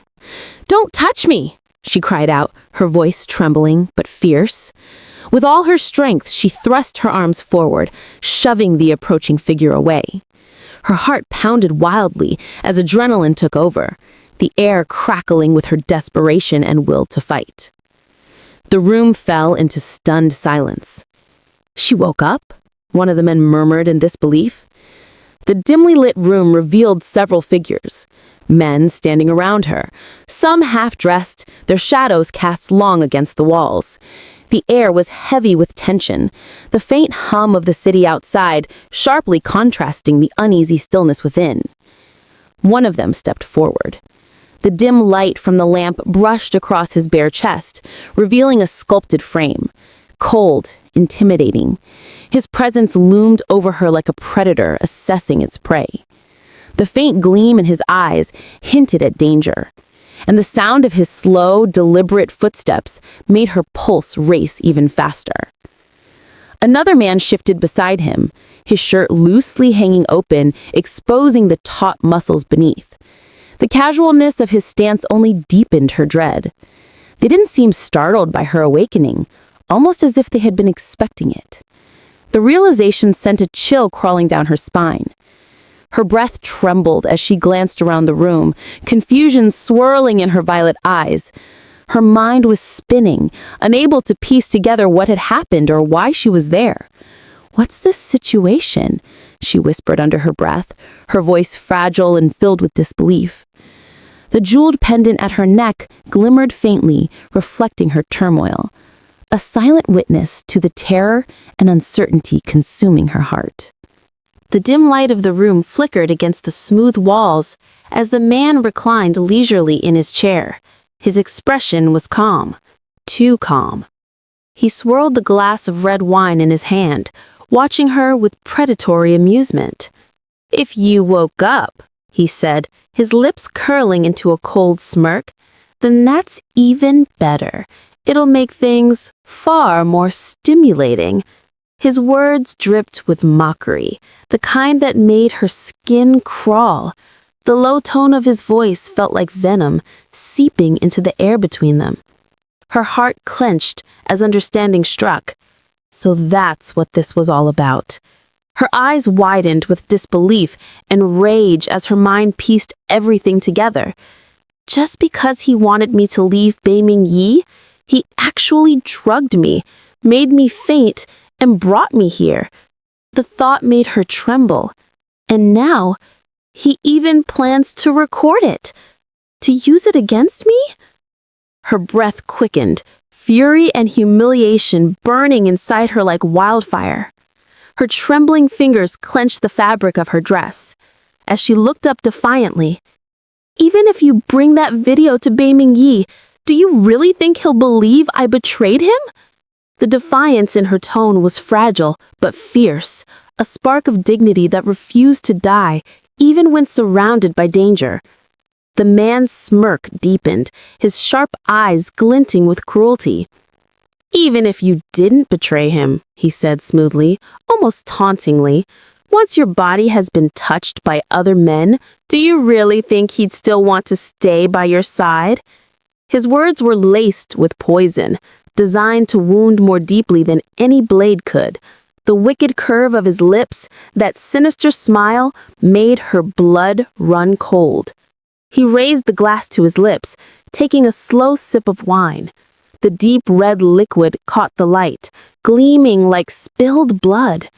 That same chilling smile remained fixed on his face, elegant, composed, but filled with menace. He looked every bit the gentleman in his tailored suit, yet beneath that polished surface was a man who reveled in cruelty, savoring her helplessness as if it were his finest drink. Her thoughts spiraled in a rush of despair and clarity. "He doesn't believe me," she realized bitterly. "He truly thinks I chose to be with Beiming Yi." Her violet eyes shimmered with unshed tears, her chest tightening as anger mixed with helplessness. He'll stop at nothing to reach his goal, not even the most despicable means. The faint light cast across her face only made the determination in her eyes burn brighter, even through the fear that lingered in them. Across the room, the man tilted his head slightly, amusement dancing in his gaze. The cruel smirk never left his lips. "What are you all waiting for?" he said coldly, his tone casual, as if ordering something as simple as a drink. Action. That single word fell like a blade into the air, sharp and merciless. The others in the room tensed, their hesitation evaporating at the command. Before anyone could move closer, her eyes darted around desperately, searching for something, anything, to defend herself. Then she saw it, a small sculpture on the table nearby. Without hesitation, she reached out and snatched it up, her fingers trembling but fierce with resolve. The rush of air as her hand moved sliced through the tense silence, the sound of her will to survive. Gripping the cold sculpture tightly, she raised it in front of her, her arms tense and unsteady. Her heart pounded so violently it echoed in her ears. Her breath came in shallow bursts as she glared at them, defiance flaring in her eyes like a spark of light in the darkness. No matter how cornered she was, she refused to give in without a fight. Her voice quivered, but held a sharp edge as she steadied her stance, ready to defend herself against whatever came next.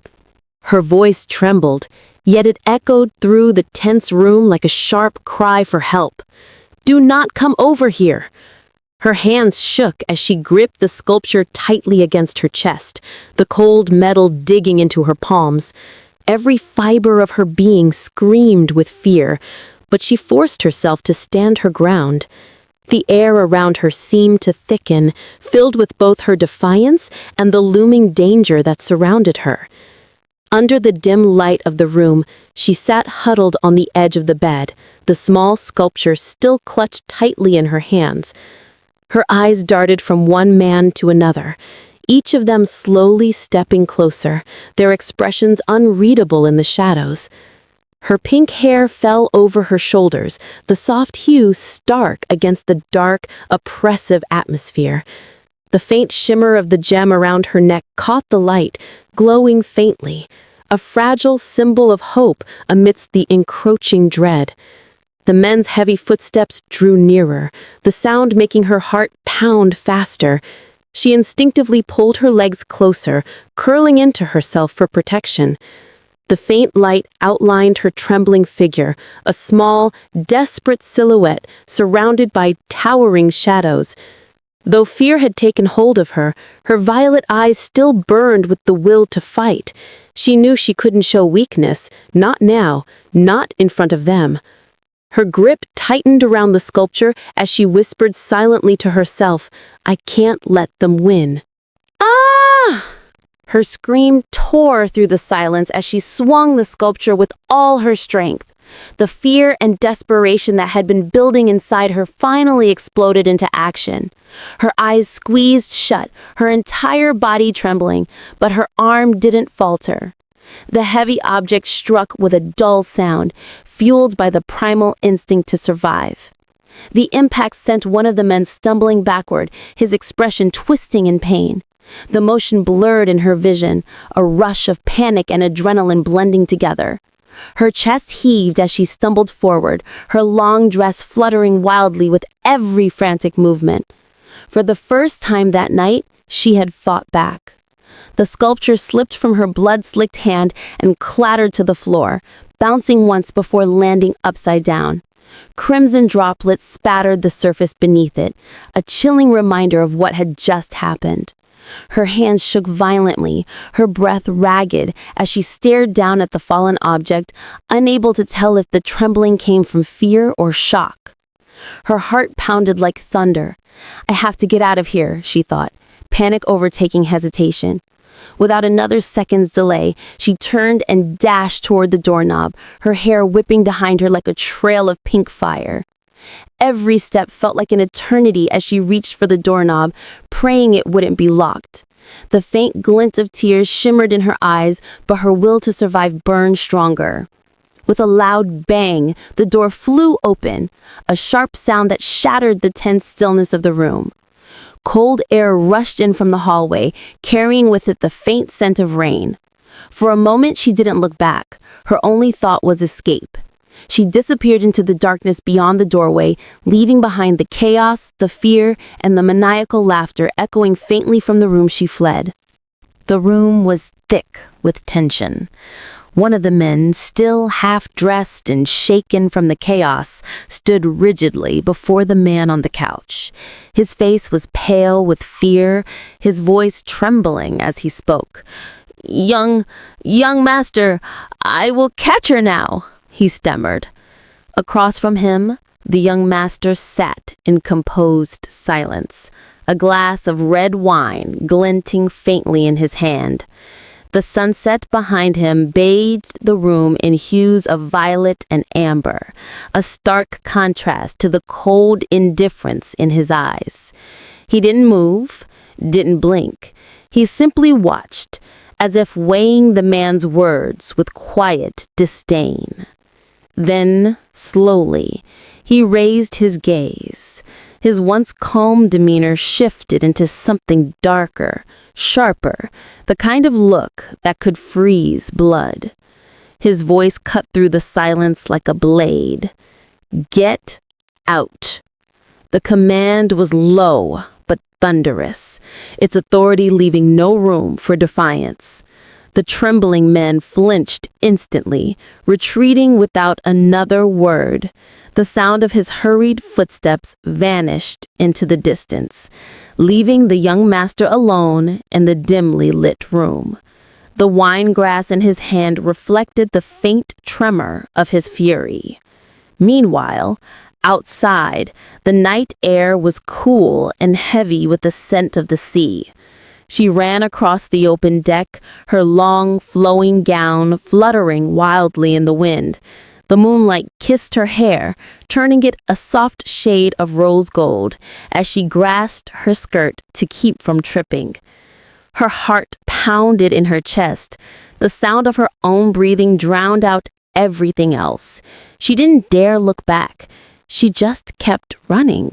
But curiosity and fear gnawed at her. She turned her head slightly, her wide eyes searching the shadows behind her. "Is he following me?" Her breath hitched as the soft glow of the deck lights caught her tear-streaked face. For a moment, the faint glimmer of hope flickered in her gaze. Hope that she might finally be free, that she had outrun the nightmare that held her captive. Then, a sound, the deliberate, echoing click of polished shoes against the deck. Step by step, he emerged from the shadows, his movements calm, deliberate, unhurried. Each step carried a weight of authority, of danger. The faint light reflected off his dark shoes as he crossed the wooden floor, closing the distance between them. He didn't have to run. He knew she had nowhere left to go. The night sky stretched endlessly above the ship, silent except for the rhythmic crash of waves against its hull. At the far end of the deck, she stood near the railing, trembling, her long pink hair swaying wildly in the sea breeze. Across from her, only a few steps away, stood the man in the dark tailored suit. His figure was tall and calm, his shadow stretching across the deck like a storm approaching. The space between them was filled with tension, an invisible line neither dared to cross. One wrong move, and everything could shatter. Her voice broke through the night air, sharp with fear and desperation. "Do not come here! If you come, I will jump down!" Her words trembled, but her eyes held fierce determination. The ocean behind her was dark and endless, and for a fleeting moment, even the wind seemed to hesitate. She gripped the cold railing tighter, her knuckles pale as she glared at him, trying to mask the panic clawing at her heart. He didn't stop.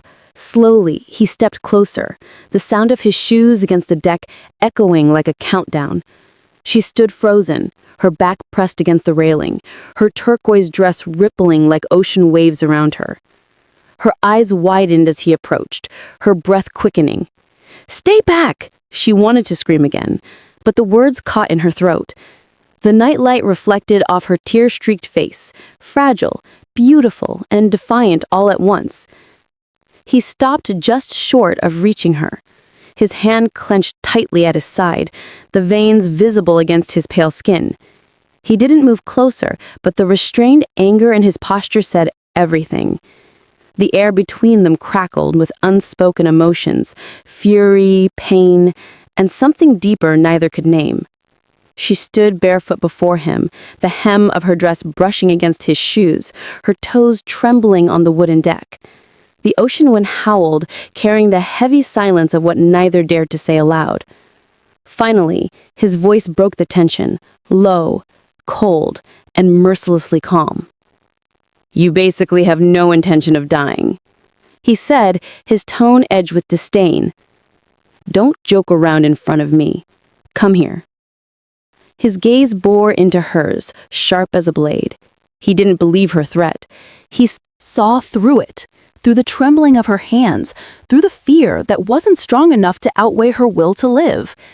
Still, there was something else in his voice, a faint waver, almost like worry, buried beneath the command. Her voice trembled, breaking through the cold silence of the night. She stared at him with wide, tearful eyes that shimmered under the moonlight. "Come to you?" she shouted, her words choked with both anger and despair. "Then what? Will your subordinates do unspeakable things to me until I die?" The question hung in the air, sharp and raw. The wind howled past them, tugging at her flowing dress, as though urging her to flee. But she stood her ground, terrified yet defiant, her trembling voice echoing across the empty deck. Her fingers clutched the railing tightly, the cold metal biting into her palms. Her body shook as she tried to steady herself, her breath coming in shallow, uneven gasps. The turquoise pendant around her neck glimmered faintly, reflecting her fear.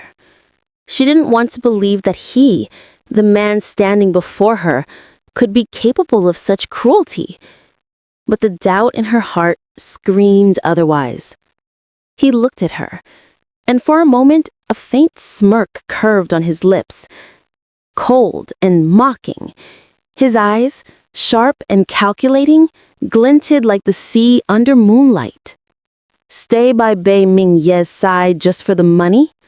he said, his tone laced with cruel amusement. "And now you pretend to be pure? Don't you feel ridiculous?" His words cut deep, slicing through the last shred of dignity she clung to. To him, she was nothing more than a liar, a woman without honor.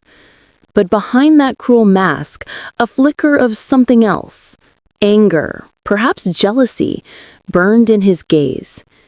Tears welled in her eyes, but she refused to let them fall. Gathering what little courage she had left, she lifted her chin and faced him squarely. "If you help me leave him," she said, her voice breaking but resolute, "then I don't need any money." Her words trembled with desperation, not greed, not manipulation, but a genuine plea for freedom. The stars above seemed to hold their breath, as if the night itself was waiting for his answer. He took a step closer, his expression darkening, his hand clenching at his side. "You think that I will believe you?" he sneered. "Don't joke around in front of me." The venom in his tone struck her harder than any physical blow could. Her heart sank, and the fragile hope she had clung to began to crumble. Between them, the distance was small, but the emotional chasm had never been wider.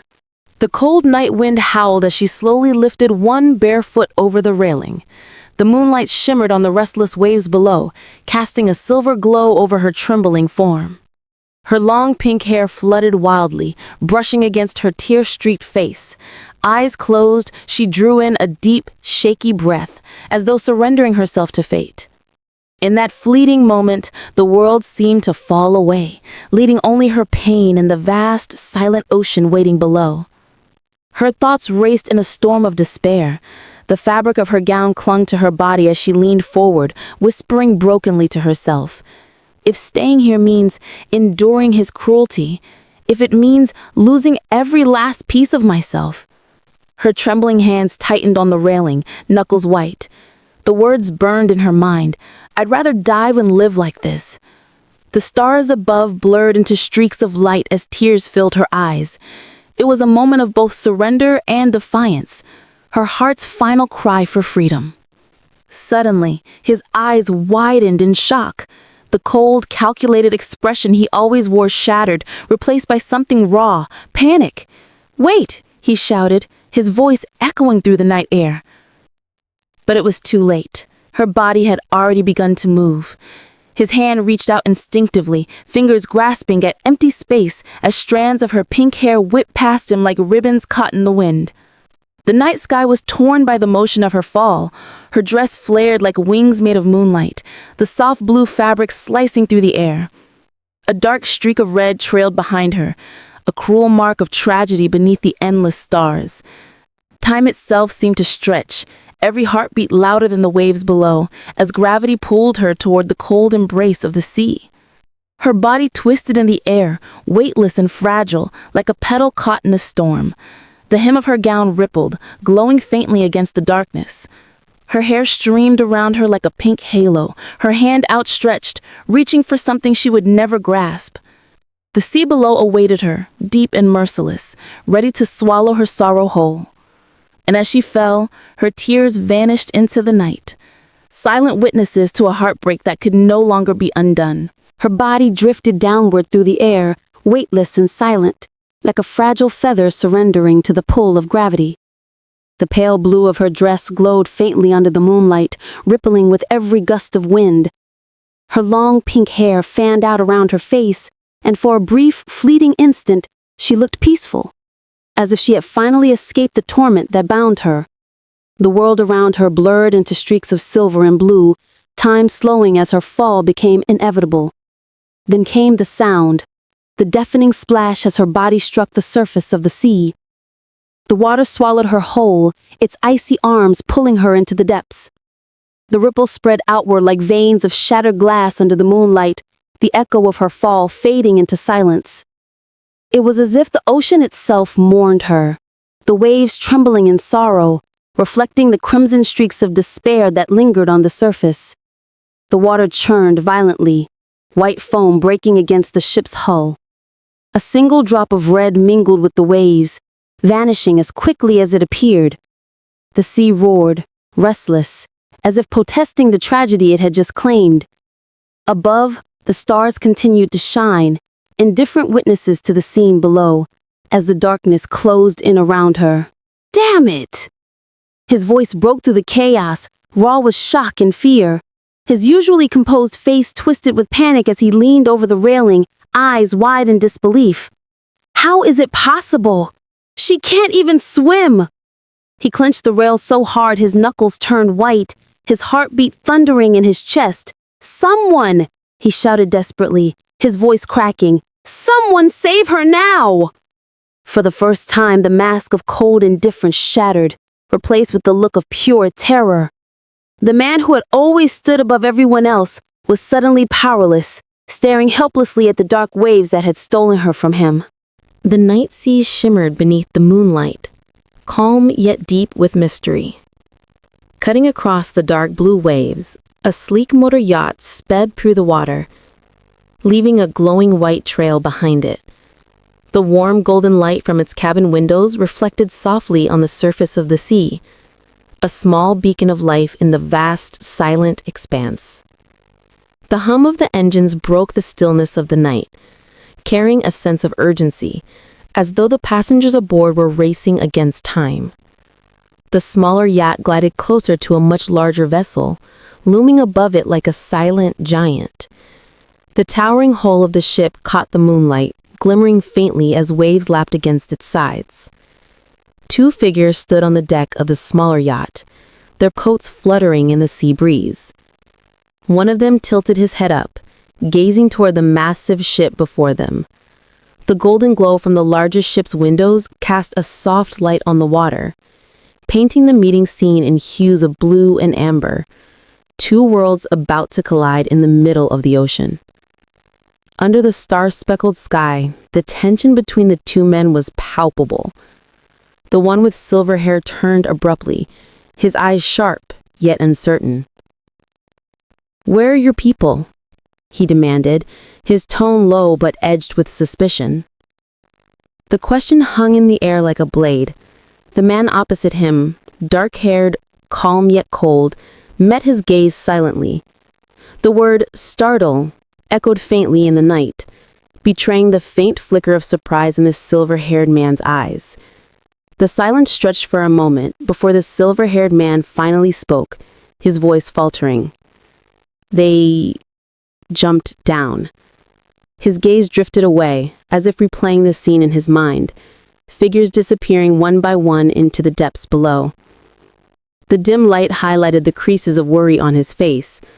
The other man's expression hardened, his jaw tightening. The revelation changed everything. The tension thickened like fog rolling in over dark waters. Then, without warning, the man in the long coat moved. His cloak billowed dramatically as he launched himself into the air, propelled by sheer force and determination. "Take off!" The wind roared past him, streaks of blue and violet flashing in the night. As he ascended, his form cut through the darkness like a blade of light, leaving the yacht and the troubled sea far behind. Whatever awaited him above, he was ready to face it, alone if he must. The tension shattered in an instant. One of the men standing on the deck leaned over the railing, his face twisted in shock as he saw the other's body vanish from sight. "Sir!" he cried out, voice trembling with disbelief. The night wind whipped against his suit, and the echo of the splash below drowned his words. The man's legs were the last thing he saw, a blur of motion as he dove straight into the cold, dark sea without hesitation. The man's body sliced through the air, his white shirt fluttering wildly as he descended from the height of the ship. "Yeah!" someone screamed from above, their voice breaking with alarm. But Ye didn't look back. The world around him blurred into streaks of blue and silver. The only thing in his mind was the person he needed to save, someone who had already disappeared beneath the surface. The wind roared past his ears as he fell, yet Ye's eyes burned with determination. Another man, watching from the deck, clenched his fists and muttered under his breath, "Damn, that expression of Ye proves that this woman is very important in his heart." The realization hit him like a weight. Ye wasn't just acting out of duty. There was emotion, deep and raw, driving every reckless move he made. The scene became a blur of light and motion. Ye's form cut through the air with unyielding focus, his body tense as he braced for the impact below. His sharp eyes reflected the glow of the sea, and every muscle in his body was aligned toward one purpose, to reach her before it was too late. There was no hesitation, no fear, only the silent vow of a man ready to risk everything. Then came the crash, a burst of bubbles and ripples spreading through the moonlit water. Ye's body sank gracefully beneath the surface, his white shirt billowing like wings in the deep blue. The sea wrapped around him, cool and endless, as he opened his eyes beneath the waves. His expression was calm yet fierce, eyes scanning the water for any sign of the one he sought. Every beat of his heart echoed with the same thought. He would find her, no matter what it took. The ocean shimmered like liquid sapphire, its depths illuminated by scattered rays of sunlight piercing through the waves. From above, Ye's figure cut through the surface, descending rapidly toward the faint outline below. His white shirt fluttered like a ghostly sail behind him as bubbles trailed his every movement. Beneath him, the soft glow of long pink hair drifted gently in the water, a fragile silhouette slowly sinking further into the deep. He reached out with desperate speed, his heart pounding louder than the muffled silence of the sea. Through the haze of the water, the girl's figure became clearer, her delicate form floating lifelessly, the pale blue of her dress blending seamlessly with the ocean's hue. Her long hair waved like silk ribbons, surrounding her face in a halo of light. As she turned slightly, her eyes fluttered open, hazy and unfocused. Then, through the distortion of water, she saw him, the man diving toward her with fierce determination. Her lips parted in a faint murmur, her mind echoing the thought that flickered before consciousness could fade again. It's him. Ye's eyes narrowed as he pushed himself harder, cutting through the resistance of the water. His chest burned, but he ignored it. Every inch between them felt like a mile. When he saw her, pale, motionless, slipping further away, frustration and fear collided inside him. "God damn it," he cursed through clenched teeth, bubbles spilling from his mouth. The words were swallowed by the sea, but the anger behind them burned bright in his eyes. He wasn't going to lose her, not now, not ever. The world seemed to slow as their hands reached for each other through the water, his strong, trembling fingers stretching toward hers, so delicate and still. The light from above scattered across their outstretched arms, illuminating the desperate distance between them. Just a few inches apart, yet it felt like the entire world hung in that moment. The sea around them swirled softly, carrying faint streams of bubbles as their fingertips brushed, a fragile connection between life and loss. Finally, their hands met. Yeb holds her into his arms, wrapping her gently but firmly against his chest. Bubbles escaped their lips as he leaned in, pressing his mouth to hers, sharing his breath, his warmth, his will to live. Her long pink hair floated around them like a curtain of light, glowing softly in the dark blue depths. In that silent, suspended world, nothing else existed. No danger, no time, no sound. Only two hearts beating as one beneath the waves. His grip tightened protectively around her fragile form as he spoke in a voice filled with quiet determination, his words echoing through the water, though no sound could truly carry there. "I will not let you get in danger." The resolve in his heart was unshakable. Every fiber of his being screamed that he would protect her, no matter what it took. The ocean around them shimmered in soft shades of blue, wrapping them in a cocoon of light, as if acknowledging his vow. Their bodies drifted gently in the deep blue, the folds of her dress flowing like silk ribbons in the current. He held her close, one arm steady around her waist, unwilling to let her slip away even for a second. The faint gleam from the surface above looked impossibly distant, but Ye began to move upward with slow, powerful strokes, guiding her back toward the world of air and light. His every movement carried both urgency and tenderness, as though her safety alone anchored him to life. The sunlight pierced through the water's surface, casting a soft, heavenly glow on the scene below. Tiny bubbles rose around them, dancing like scattered stars. The stillness of the deep was broken only by the rhythm of their ascent. Ye's eyes remained fixed upward, his jaw set in silent focus, refusing to yield to exhaustion. The weight of the woman in his arms was not a burden. It was a promise he would never abandon. At last, they broke through the surface. Ye hauled her up, keeping her head above the water, and gasped for air. The night sky stretched endlessly above, dotted with faint stars, while the distant shiplights flickered like distant hope. He wrapped one arm tightly around her shoulders and began to swim, his strokes strong despite the fatigue creeping into his limbs.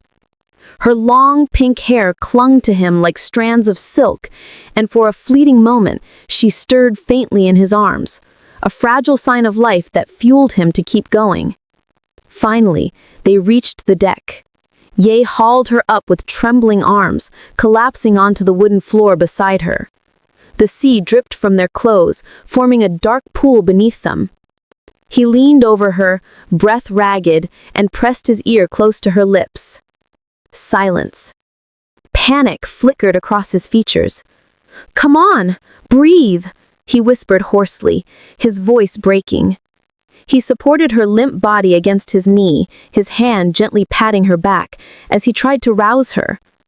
The night wind brushed against them, and for the first time since the fall, he felt the crushing fear of losing her. The young woman collapsed on the wooden deck, gasping for breath as seawater spilled from her lips. Her long pink hair clung to her damp skin, and her body trembled weakly. Each cough seemed to tear through her chest, echoing in the silent night. She had just been pulled from the water, her life hanging by a fragile thread as she struggled to breathe again. A desperate shout broke through the stillness of the night. The young man hovered over her, his voice trembling with fear and determination. "Wake up now!" he cried, his face dripping with sweat, his eyes filled with panic. Under the starry sky, he refused to accept the lifeless stillness of the girl lying before him. Kneeling beside her, he pressed his hands against her chest, performing CPR with frantic urgency. Each compression was a plea, a desperate attempt to call her back from the brink. The rhythmic motion of his hands pounded against the silence, his heart racing faster with every second that passed without a response. Leaning down, he sealed his lips over hers, breathing life into her fragile body. His voice trembled as he whispered, "I won't let you die. Do you hear me?" Tears and sweat mingled as he poured all his strength and emotion into the rescue, refusing to surrender her to the cold grasp of fate. But the girl remained still, her delicate features serene as though in a deep, endless sleep. Her long hair fanned out around her like a pink halo, and her pale face showed no sign of pain, only silence. The word comatose echoed in his mind, heavy and cruel.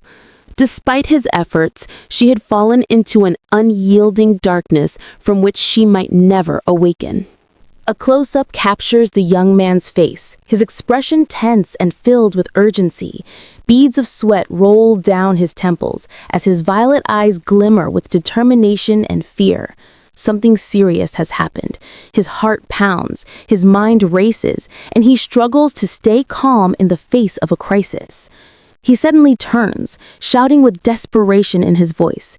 His jaw tightens and his eyes burn with alarm as he yells, "Bring a canoe here and call an ambulance now." The air feels heavy with panic. He's trying to take control, to save someone who's in danger, even as his own emotions threaten to overwhelm him. Elsewhere, under the cold, starry night, another man stands silently in a tailored pinstripe suit. Raindrops glisten on his shoulders, and his face is shadowed by regret. "I didn't think about it at all," he reflects, his thoughts echoing in the quiet. It turns out that this woman was completely unlike those who love money. If she's really in danger, I'm afraid that ye will... His unfinished thought lingers in the air, a confession wrapped in guilt and realization. The scene shifts. The man in the suit clenches his fist tightly as someone kneels before him, the tension between them palpable. The wooden floor reflects the dim light, while the ocean outside the window shimmers faintly beneath the night sky. Unspoken words hang heavy, a mix of remorse, fear, and urgency connecting the two men. Back at the scene of chaos, the young man leans over someone lying helplessly before him. His voice softens, but his resolve burns bright in his eyes. "Rest assured," he whispers, his hand trembling slightly as he tries to comfort her, "I will definitely save you."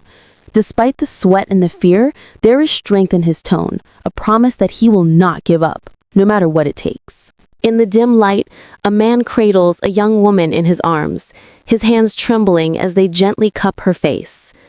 Her long, soft pink hair cascades over his arm, and her eyes are closed, her expression peaceful yet lifeless.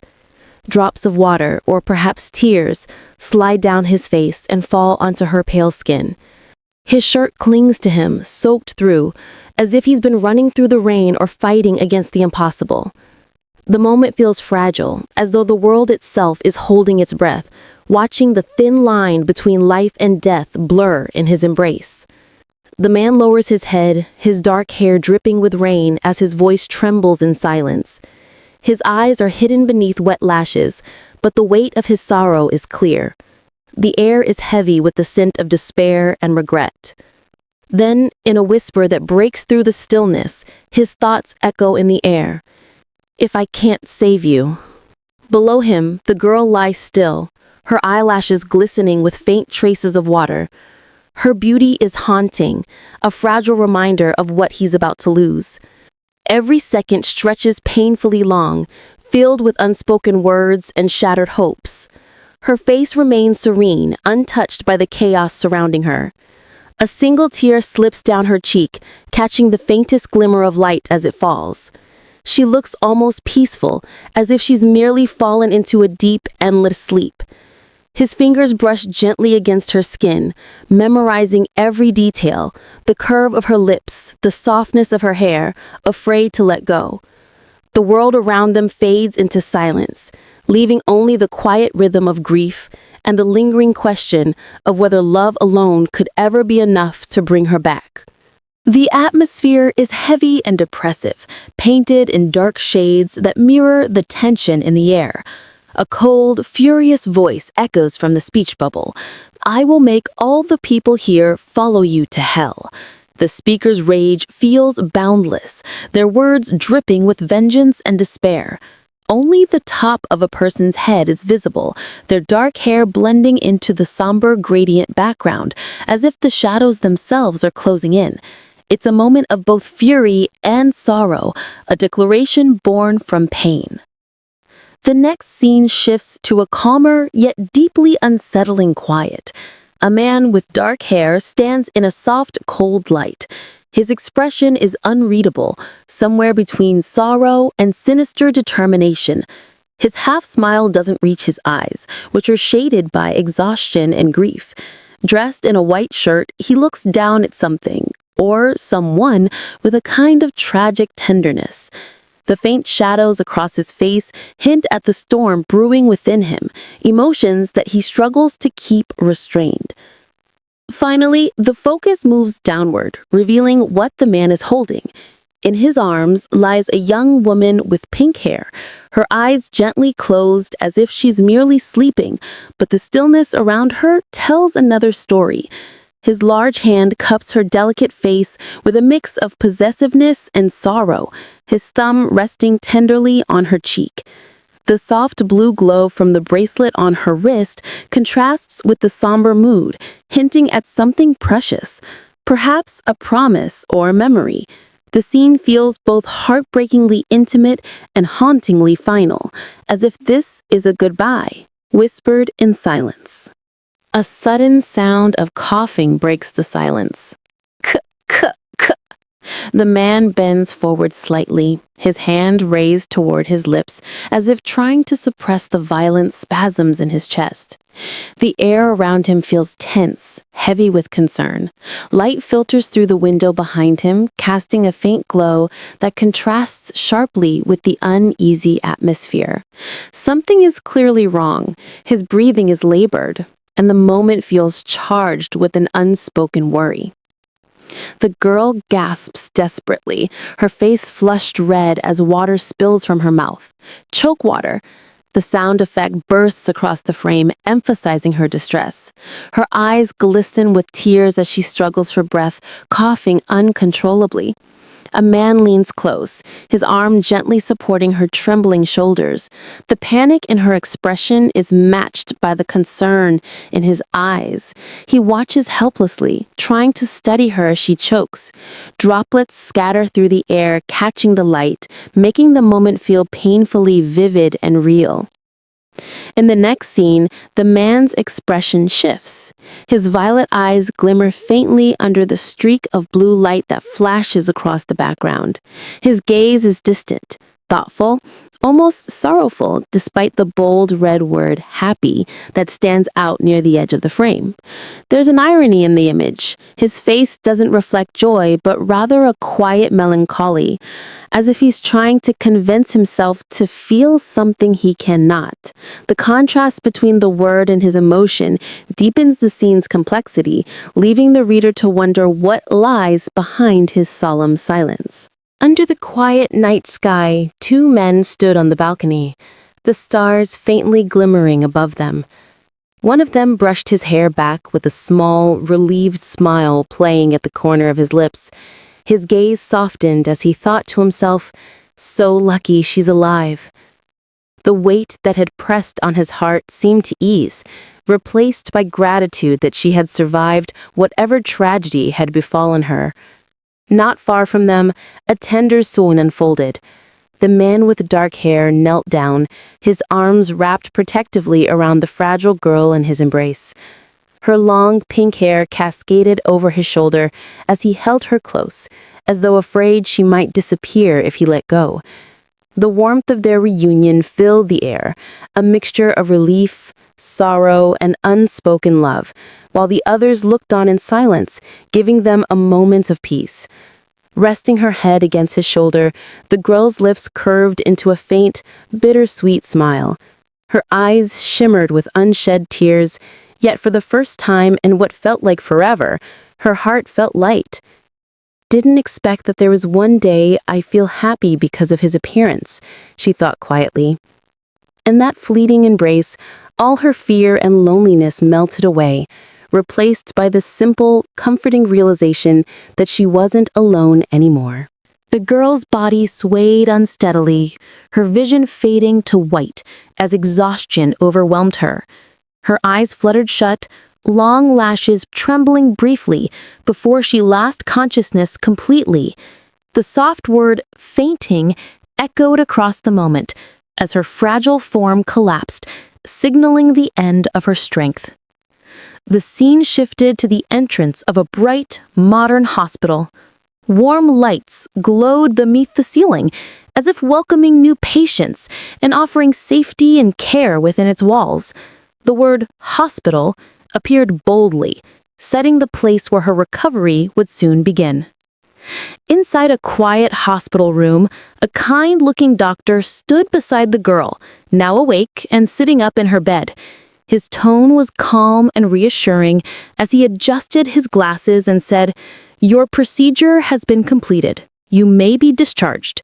The girl looked relieved, a gentle smile forming on her lips as she realized the worst was over. The sunlight filtering through the window seemed to promise a new beginning.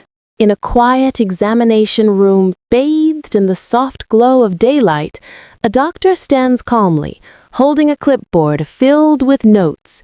His white coat gleams under the light, giving him an air of professionalism and reassurance. Opposite him, a young woman listens attentively, relief clear in her posture.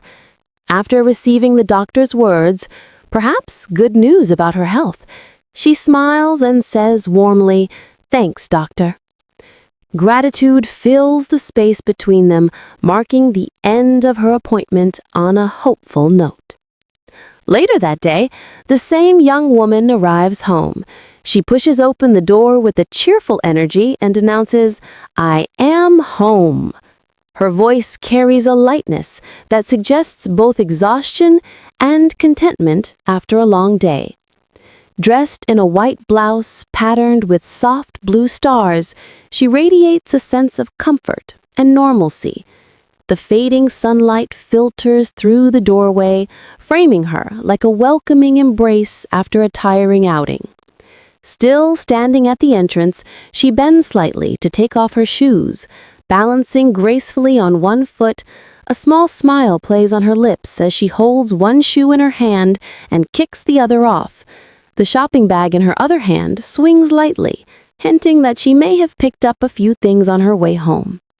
It's a quiet, ordinary moment, but one that perfectly captures the calm and simplicity of returning to one's safe haven after a long day outside. In a bright, cozy living room, a girl with long pink hair walks toward two women sitting comfortably on the sofa.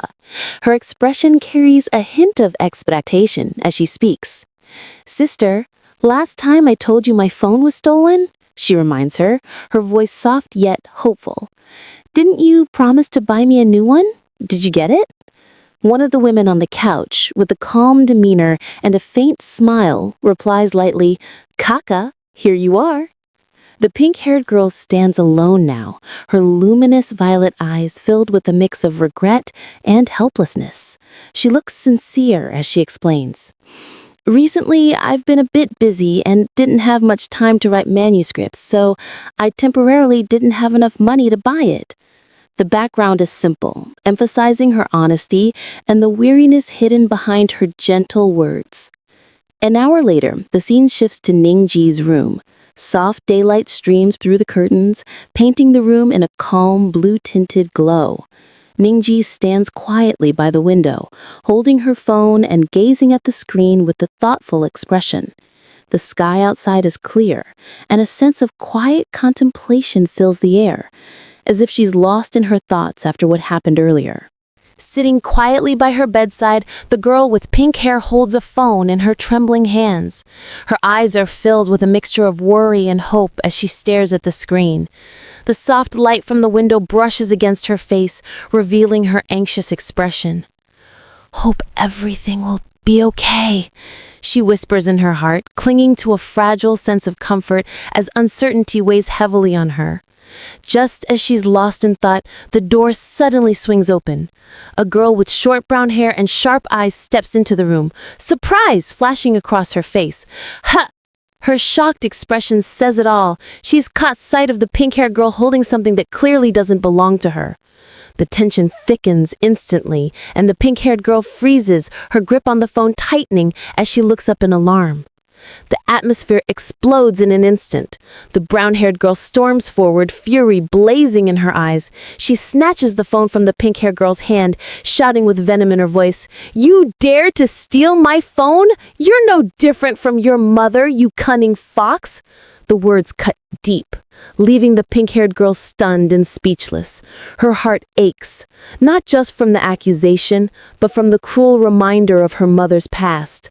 The room falls into a painful silence, broken only by the echoes of anger and betrayal. The tension in the room was thick.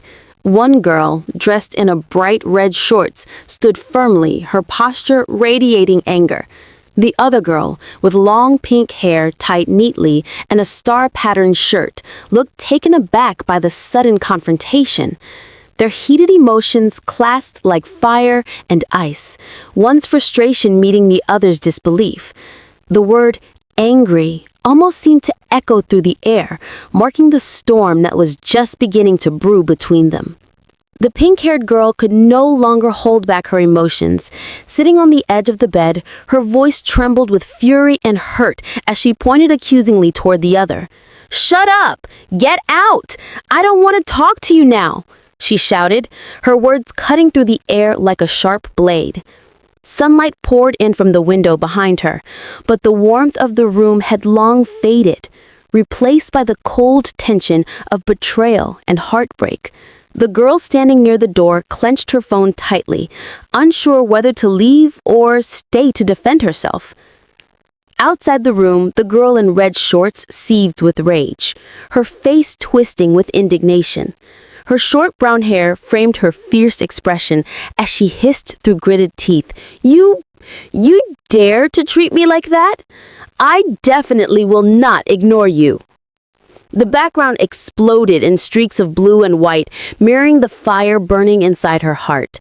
What began as a misunderstanding had now turned into a full-blown conflict, one that neither of them seemed ready to end peacefully. Anger swelled inside her chest as she recalled the betrayal. Steal Dad's feelings for me? Even dare to steal my phone and rummage through my secrets, she thought bitterly. The words echoed in her mind, each one sharper than the last. She couldn't believe someone so close would go that far, crossing every line of trust. Her frustration reached its breaking point. With a sharp motion, she slammed the door shut. Bang! The sound slicing through the silence. Close! The word resounded like a declaration of her need to shut out the world, to shut out the pain and the lies that had crept into her life. Now alone, she collapsed onto her bed, one hand covering her eyes as exhaustion and regret washed over her. The dim light of the room softened the tears she refused to let fall. Her once bright spirit felt drained, clouded by disappointment and confusion. She wanted to forget, but her mind wouldn't stop replaying everything. Lying still, she whispered to herself, I shouldn't have pampered Sansen so much before. Maybe now she wouldn't have turned into a person like that. The guilt pressed heavily on her chest. Maybe it was her kindness that had led to this betrayal. And as the night deepened, she wondered if things could ever go back to the way they were. In a cozy living room, three friends sit together on a plush sofa, chatting animatedly. One of them, a girl with short brown hair, excitedly lifts a mint green dress from her lap, her eyes sparkling with admiration. "Oh my!" she exclaims with delight. "This dress is so beautiful!" Her two friends beside her, one with pink hair and the other with a teal bun, lean closer, equally intrigued by the dress's charm. Standing nearby, a girl with long pink hair and bright violet eyes looks slightly alarmed. Wearing a star-patterned shirt, she quickly speaks up, her expression serious. "That dress I borrowed from Xiang. I have to return it to her." Her words carry a sense of urgency. This dress clearly isn't just any dress. The brown-haired girl frowns, her playful grin twisting into suspicion. Her tone sharpens as she retorts, "What the hell are you talking about? Don't trick me." Her eyes gleam with determination as she clutches the dress possessively. "Anyway, I also want to get this dress," she declares, making it clear she's not letting go easily. The pink-haired girl steps closer, her patience wearing thin. Reaching out her hand, she commands, "Don't make a mess. Give it to me." Her voice rises slightly, filled with frustration as she tries to take control of the situation before it escalates further. The tension between them thickens. The pink-haired girl's hand remains outstretched toward the brown-haired girl, who still clutches the dress tightly. The air feels charged with conflict.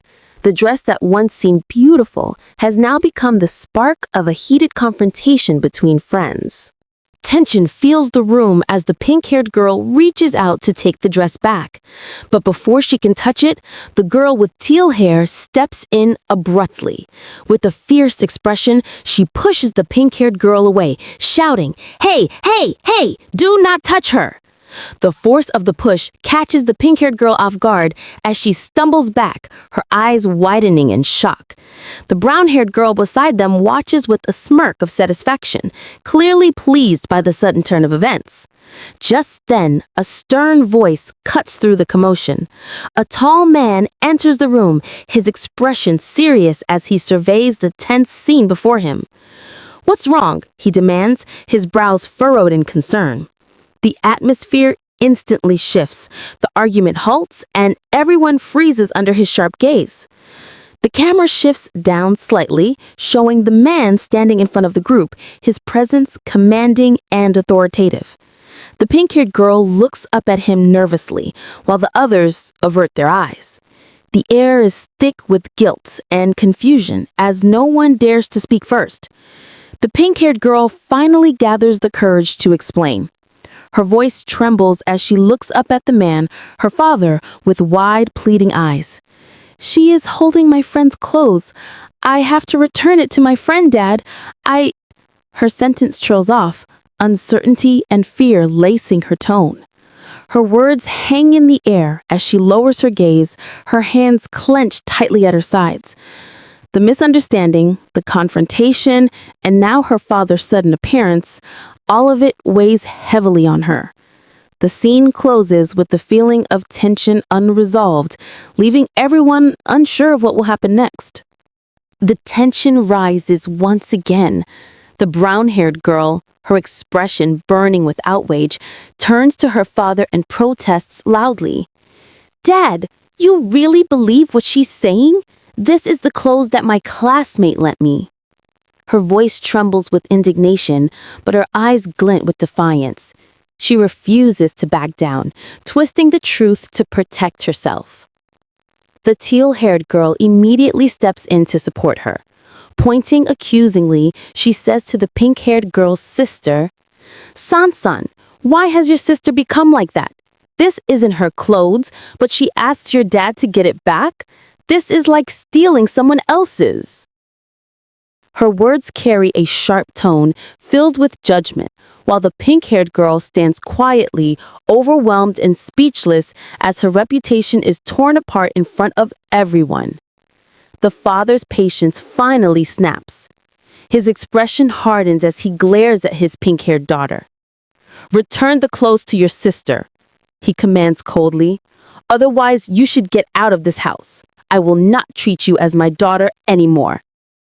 His words cut through the air like a blade, leaving her frozen in disbelief. Her eyes widen, shimmering with tears as she struggles to find her voice. Before she can speak, a woman, her mother, steps forward, looking at her husband with a mixture of shock and concern. "Jing-ha, how can you say that? Are you sure these clothes really belong to Ying-ka?" Her voice trembles slightly, but her eyes plead for fairness. The pink-haired girl stands beside her, silent yet desperate, hoping someone will finally believe her. The brown-haired girl clenches her fists and stands up abruptly, her voice rising in frustration.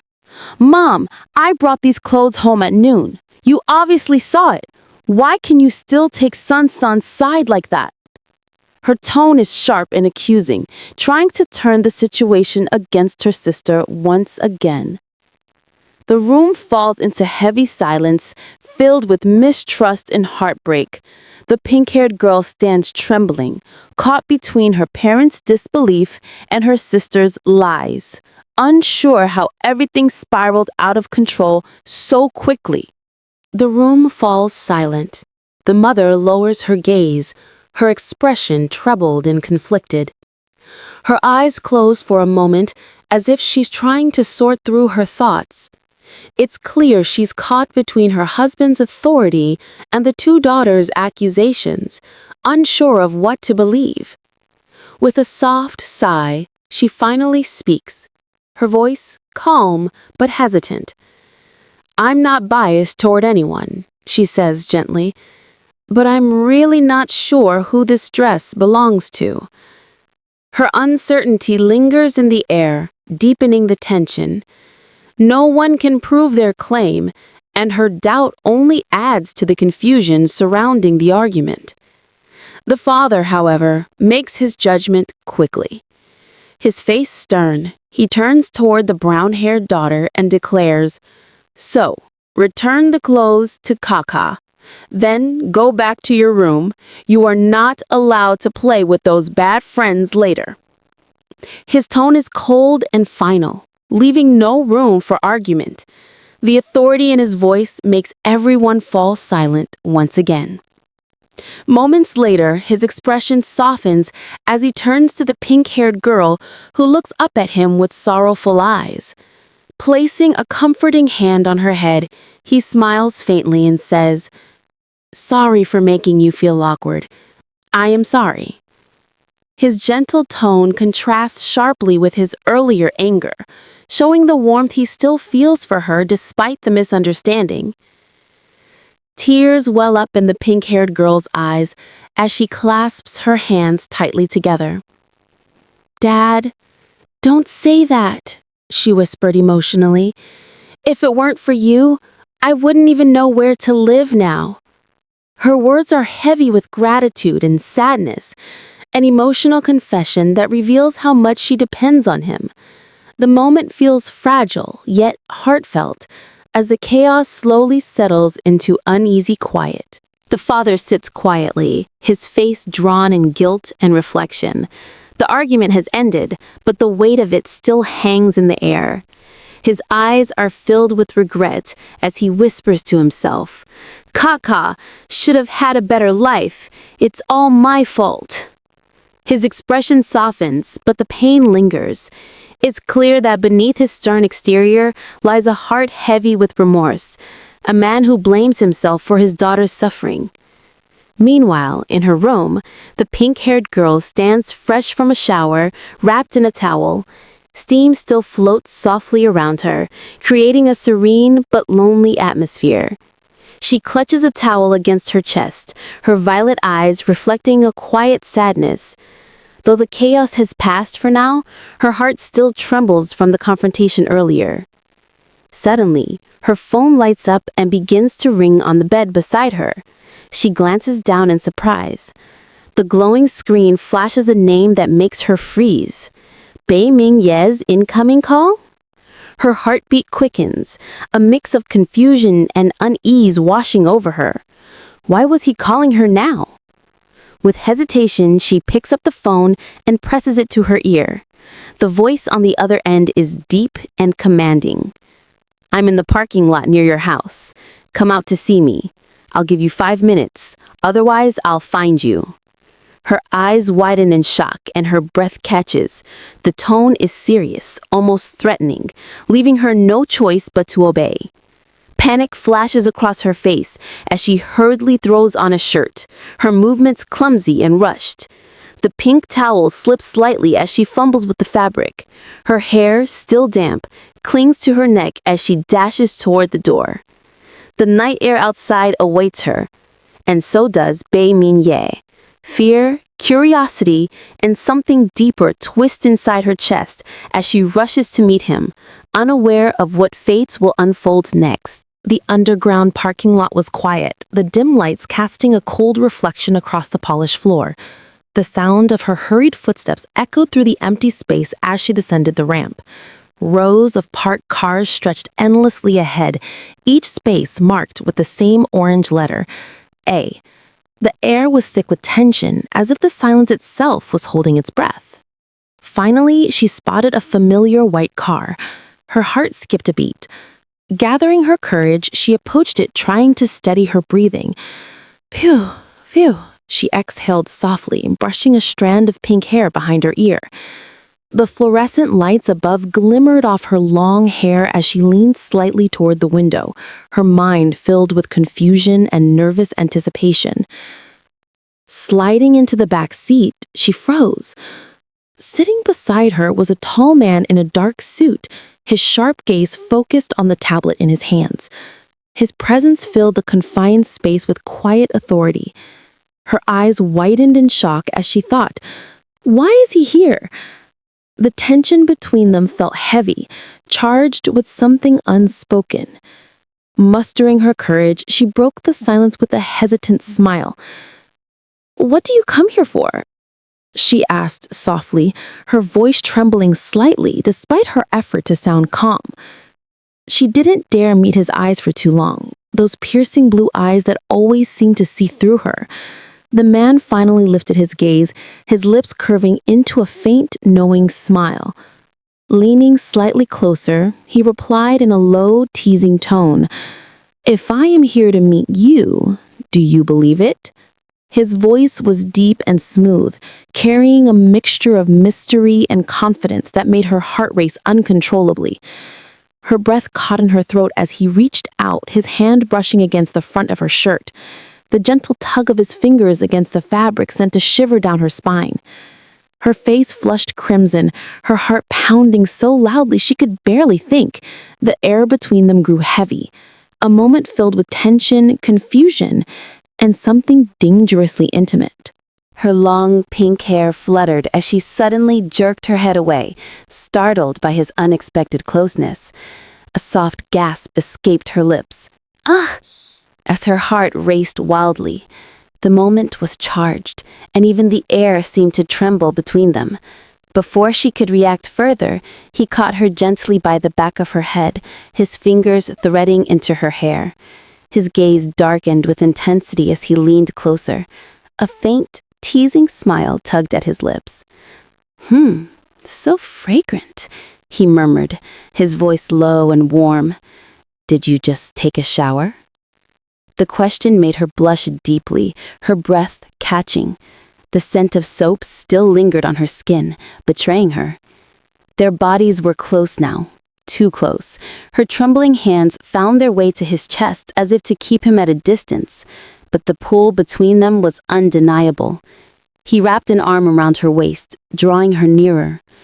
The world around them blurred into soft pink light, the silence thick with anticipation.